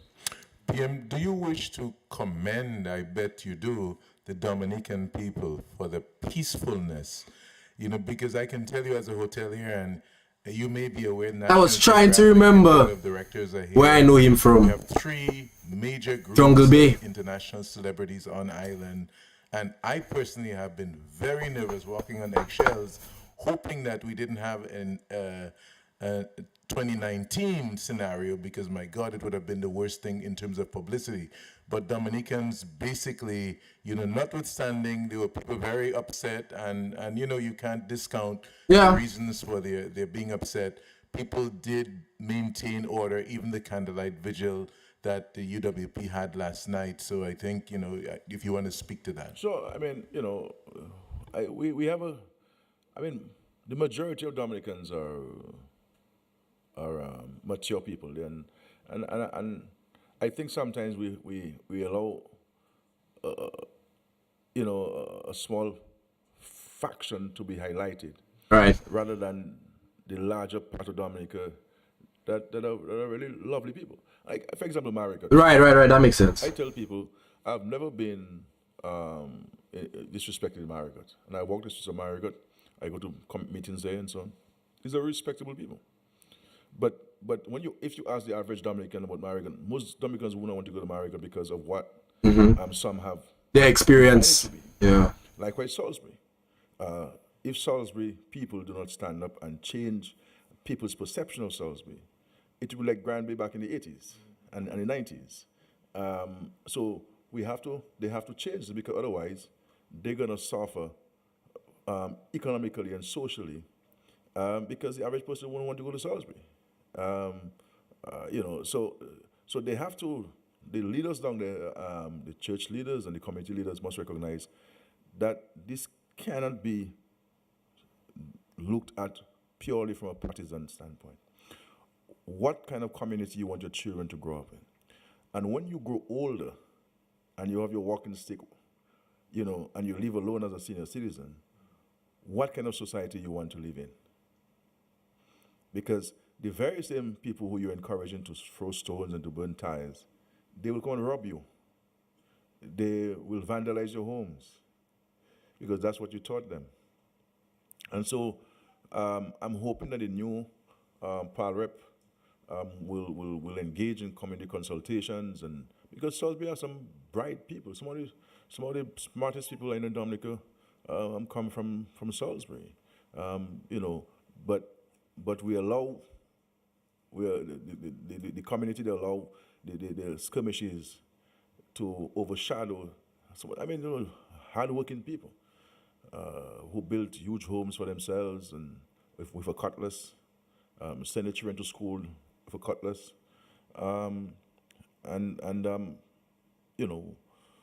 we have to move away from this hate, otherwise they'll destroy themselves by their own actions. So it's an opportunity. I hope that there could be a paradigm shift in how they view themselves and how they view the communities, because no man is an island, and no country is an island unto itself, and certainly no village can survive in Dominica or anywhere in the Caribbean by itself. So they have some introspection to do from tonight, but I'm saying to them that we're prepared to engage them. We have to let bygones be bygones and look to the future. That's true, because you have to look at it in a sense, like, whereas, like, let's just say, like, people will judge things from their experience and then they will make it be like a general thing. And that's why when I have a lot of conversations with people, especially like when I do couple reactions to songs or whatever, I always say there is a majority and there is a minority. The thing is, the minority, the weird thing about it is it's just weird. Oh, minority takes over majority most of the times. Like, because of minority of occasions, people will judge majority of people. You understand what I'm saying? So, like, let's just say you use a girl, you don't like a man that stay in Grand Bay or Portsmouth. You understand? because you had experience with a partner that stay in Granby, or you had couple experience with partner that stay in Granby and Portsmouth, right?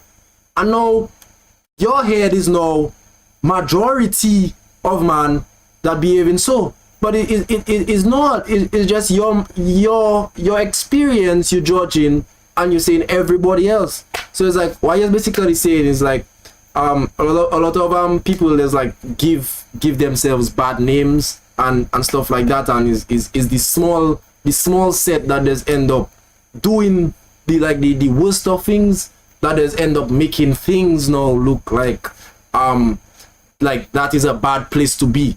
You understand? Like everybody was like, look, they're gonna have a riot today in town, whatever. But at the end of the day now, it's like basically saying like, hey, like why are you saying gonna have a riot? Because minority of people like to start a riot. You get what I'm saying? Majority of Dominicans actually be home just listening to the radio. We have another medical doctor coming in, to bring that perspective that she has as well, on health and health issues, and to see how we can effect policy changes. And so what I'm hoping to do, beyond just the members of parliament and the ministers. For example, we have an aging population. We have done a number of things for the population. Yes, we care. The allowance for 70 and over from January to 65 and over. Compassionate allowances for them and so on. But I believe that there's still some policy decisions that we can put in place to address issues confronting our senior citizens. And so I'll be putting in place an advisory group, and I'll be tapping on the expertise and experience of the lady who owns Facts, for example, to serve as a lead on an advisory panel to myself on what external policy initiatives that we can pursue to make life better and more comfortable for people, for senior citizens, especially those who are suffering from dementia and Parkinson's disease, and what can we do for them to make their remaining years on earth, notwithstanding their health challenge, to be exciting and memorable and enjoyable. You'll also see us taking some very strong decisions where people with disabilities are concerned. We cannot be building structures in 2022 which do not deal with the issue of accessibility and access by people with disabilities. We should not be doing that. And these things must be in clear legislation and stipulated, So there are a number of softer things in life that we like to focus on, beyond just the heavy infrastructure, but to focus on some of the softer things, the human aspects of the policies that we like to advance. If I can show you something.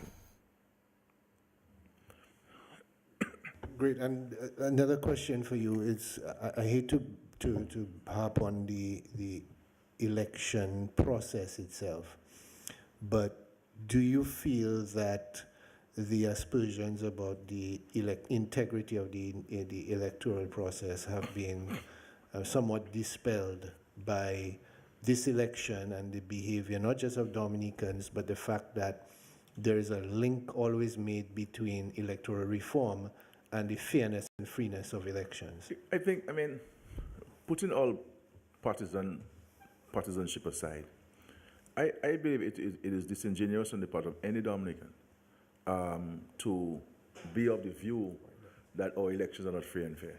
I mean, come on. It is not fair commentary in our country. Everybody who wants to vote is voting in Dominica. There's no impediments to this. The process is independent. I don't get, as God is my witness, I don't get involved in the electoral process. I spoke to the Chief Elections Officer for the first time since his appointment in this capacity a few months ago when I raised a concern with him in respect to a registering agent in one of the constituencies. I don't engage. if I am communicating with the chairman of the commission, I write to the president. If they want to see me, I allow them to see me. But I really don't get involved in the process at all. At all. And I make the resources available to them that they need. So, I mean, all our elections have always been credible, free from fear, and fair. And fair to all. And the will of the people have always been displayed in our elections. To say that the 6 elections which I have contested in Vekas were not free and fair can't make sense. And it can't be, you can't question only those that you've lost. You know, and this is where the argument gets questionable. If the elections, if elections are not free and fair, then why are you accepting the results where you're concerned when you win? But when others win, you have an issue. But it's the same process, it's the same system, same mechanism. You know, there's nothing different in Vegas than it is in Salisbury. And I think we have to stop misleading our supporters and misleading the public and, of course, the wider world. But these elections, I think, I can say without any fear of contradiction, were credible, were free, were fair, and the results reflect the will of the people. The people of Salisbury said they want the independent candidate of the choosing, they got that person. The people of Marigot said they want to go independent, and they elected Mr. Charles, and so forth. And as the leader of the party, I accept those results. These are the people who have been elected, and we shall treat them as such with no questions whatsoever. I seen people already partying. PM. Thank you, viewers and listeners, for you joining us on this broadcast. We're going to wrap up now. I'd like to thank Peter Wickham, very far away. You want to say something, Peter? I seen people partying already. Sorry, I was doing another interview with a Jamaica station. I was anxious to hear what was happening in Dominica. Trying to show you. I just want to take the opportunity to congratulate Prime Minister Skerrit for making history yet again. This is now a 6-term government.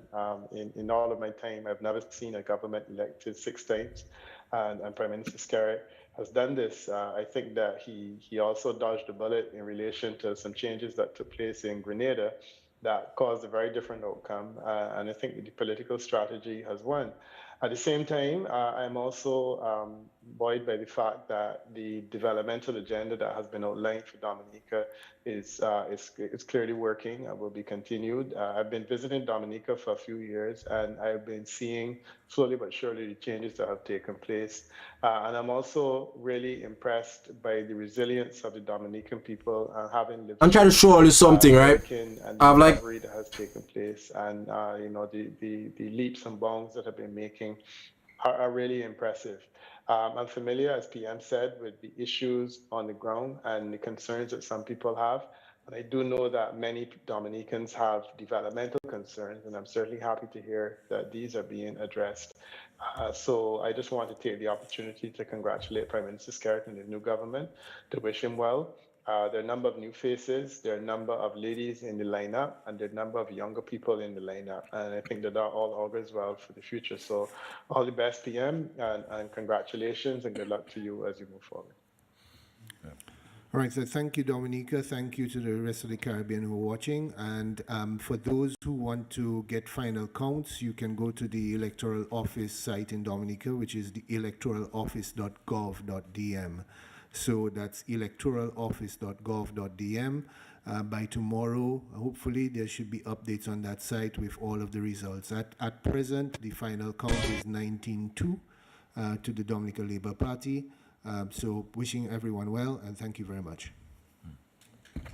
Okay.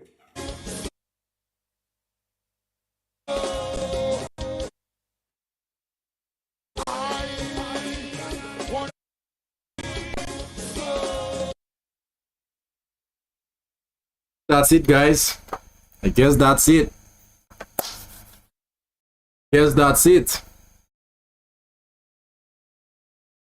One, bruh. Hey. Guess that's it. If you want. Oi. Relax. I guess that's it, guys. I appreciate all those that tune in. Labor win, and you know, like let's try to make people, like, you know, like what he said. Let's try to make people pay for like what they do, like you know, like let's just say, right? You have like your children and stuff like that, right? And your child doing things in town or whatever, right? Even if you know as a parent, you're telling your child what and what not to do, you know.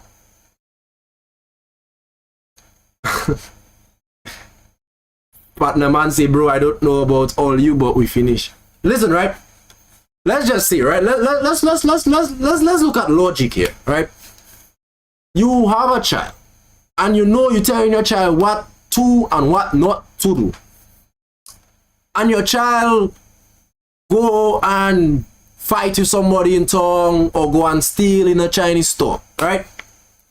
You don't want people to be telling you, you know, you don't have your child doing that. You get what I'm saying? You don't want people to be telling you. It's like you have to look at logic sometimes in life. You understand? It's not about picking sides. Any side could win. You understand? Anybody can win. Is the support and the right mindset towards it. You understand?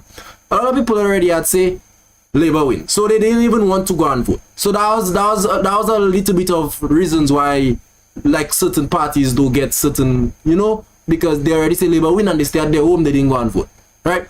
But you have to put it in a case where it's like you have your child, you know, you're telling your child what to do, what not to do, and that child still persistent on doing the wrong things.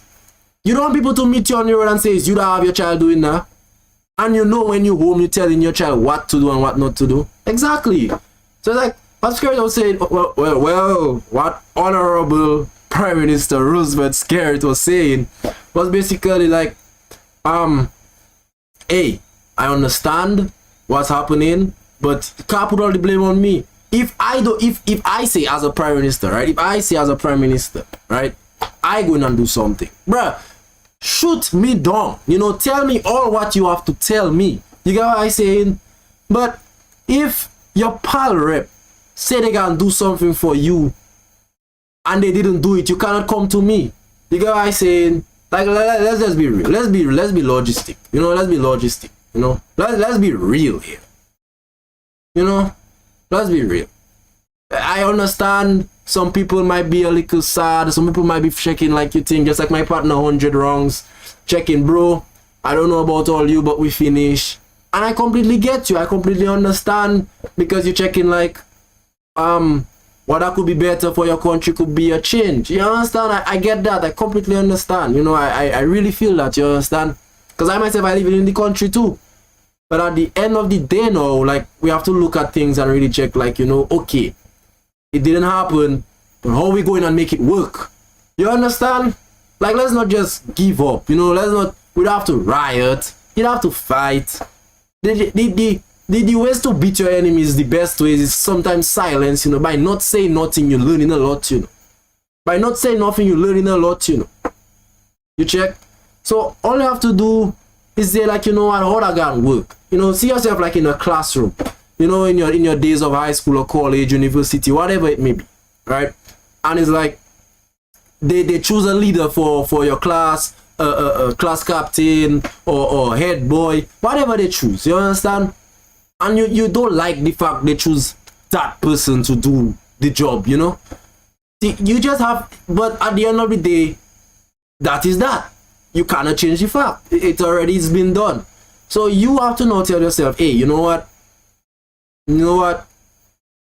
That person already there. Let me see how I can make it work. Let me see if I can communicate with that person. Let me see if I can see if that person can really do something. You know, I really wanted the opposition to be there, but let me see if I can still try to work with what that going and be there. You understand? Because at the most part, you know, a lot of us we going on like mess up our own selves. You understand? Because I am be honest with you, right? We just look at pal reps and leaders as all kind of a thing. But you have to understand, those people are human beings too, you know. If you see somebody telling you how many bad things, tarnishing your name, saying all kind of things, you don't want to do it. And it does, I'm not trying to say like that's supposed to be the attitude, but you know, as a human being, you wouldn't want to help the person. You know that. You know you wouldn't want to help the person, and don't lie. Don't lie there. You know you wouldn't want to help the person. You know that by a fact. You know you wouldn't want to help the person as a human being. That person say all kind of things about you. You remember blah blah blah blah blah. All during the campaign, that person had how much things saying about you. That person never was up. You know, as a human being, you would not.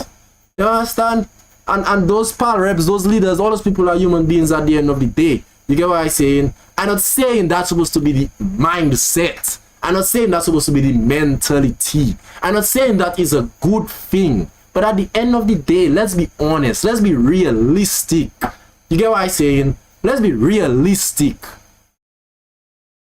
Please, let's be realistic.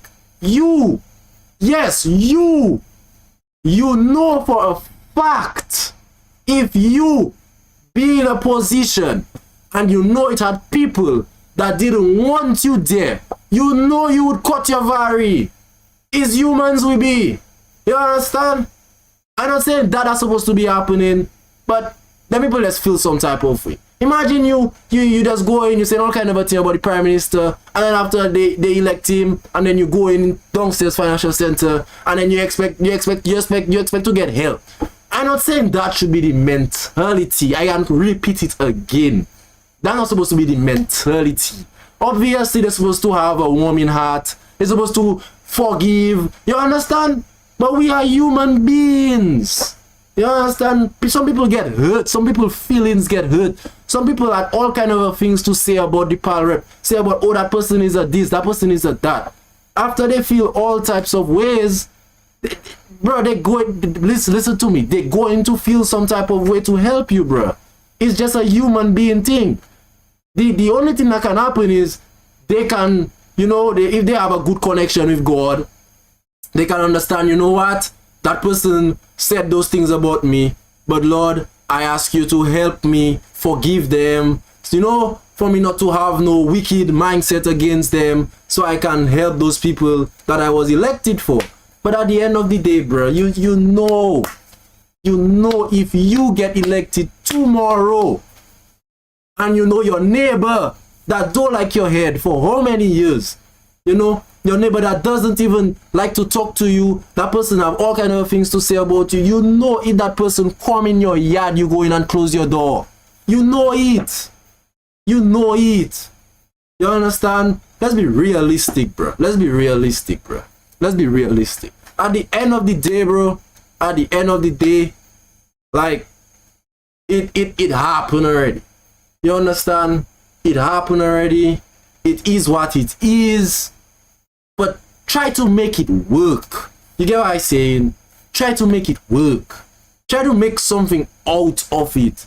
You can fight. You can make all kind of a protest and all kind of a thing. Like okay, protest.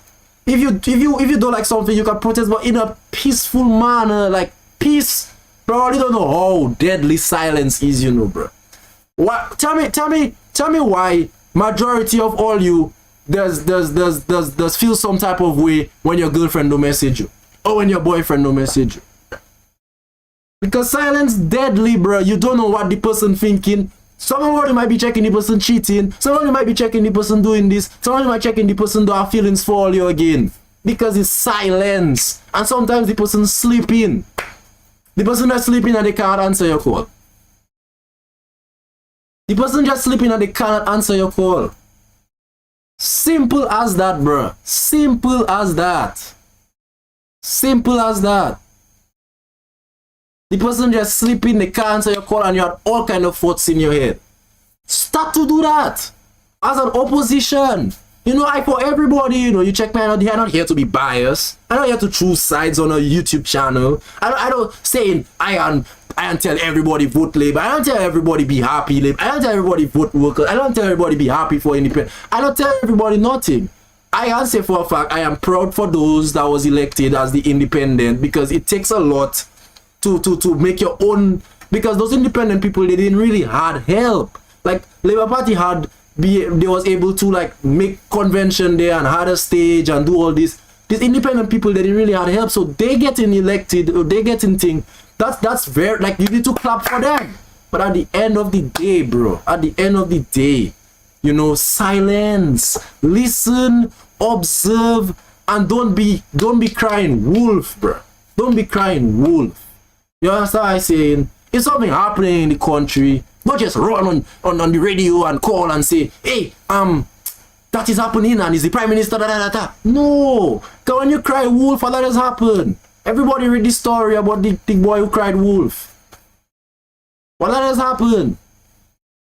People going and not take you into mind. People go and check like rubbish you talking. Even if at a day, like let's just say every day, you say in Koshoni, the day something actually happening and you could actually like set people wise, nobody not gonna listen to you.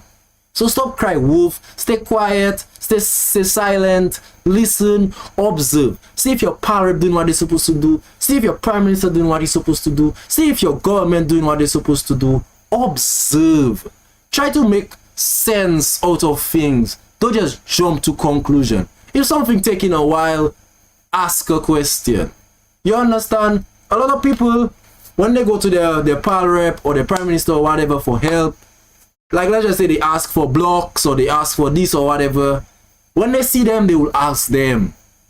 You know, they will say, hey, the blocks, you remember? We talk about that.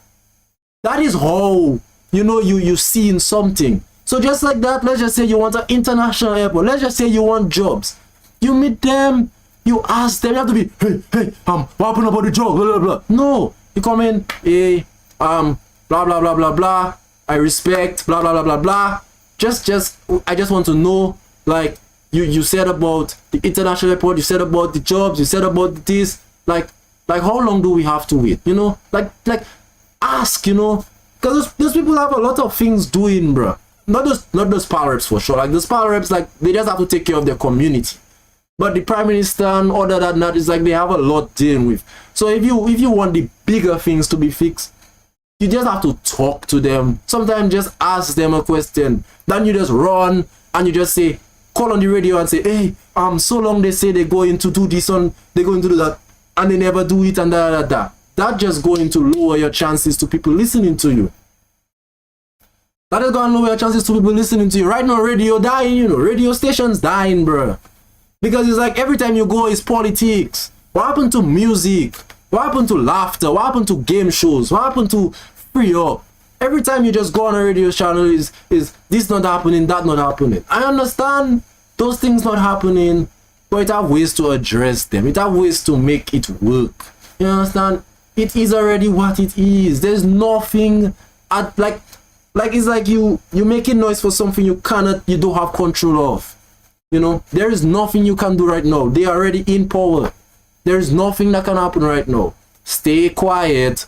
Observe. If you have to do your research, do your research. If you have to do your finding out, do your finding out. And then at the end of the day, you'll realize, you know what? They're not so bad, you know. It's just, you know, and this, you know, and that, you know. And then you can really have so much proof, so much evidence to make somebody really decide if they should vote, if they should continue voting for a certain party or not. You get what I'm saying? Simple vibes, man. Simple vibes. I mean, like, it's simple vibes, man. Simple vibes. Just look at it, think about it, realize it, you'll get it. I promise you. You understand? I promise you.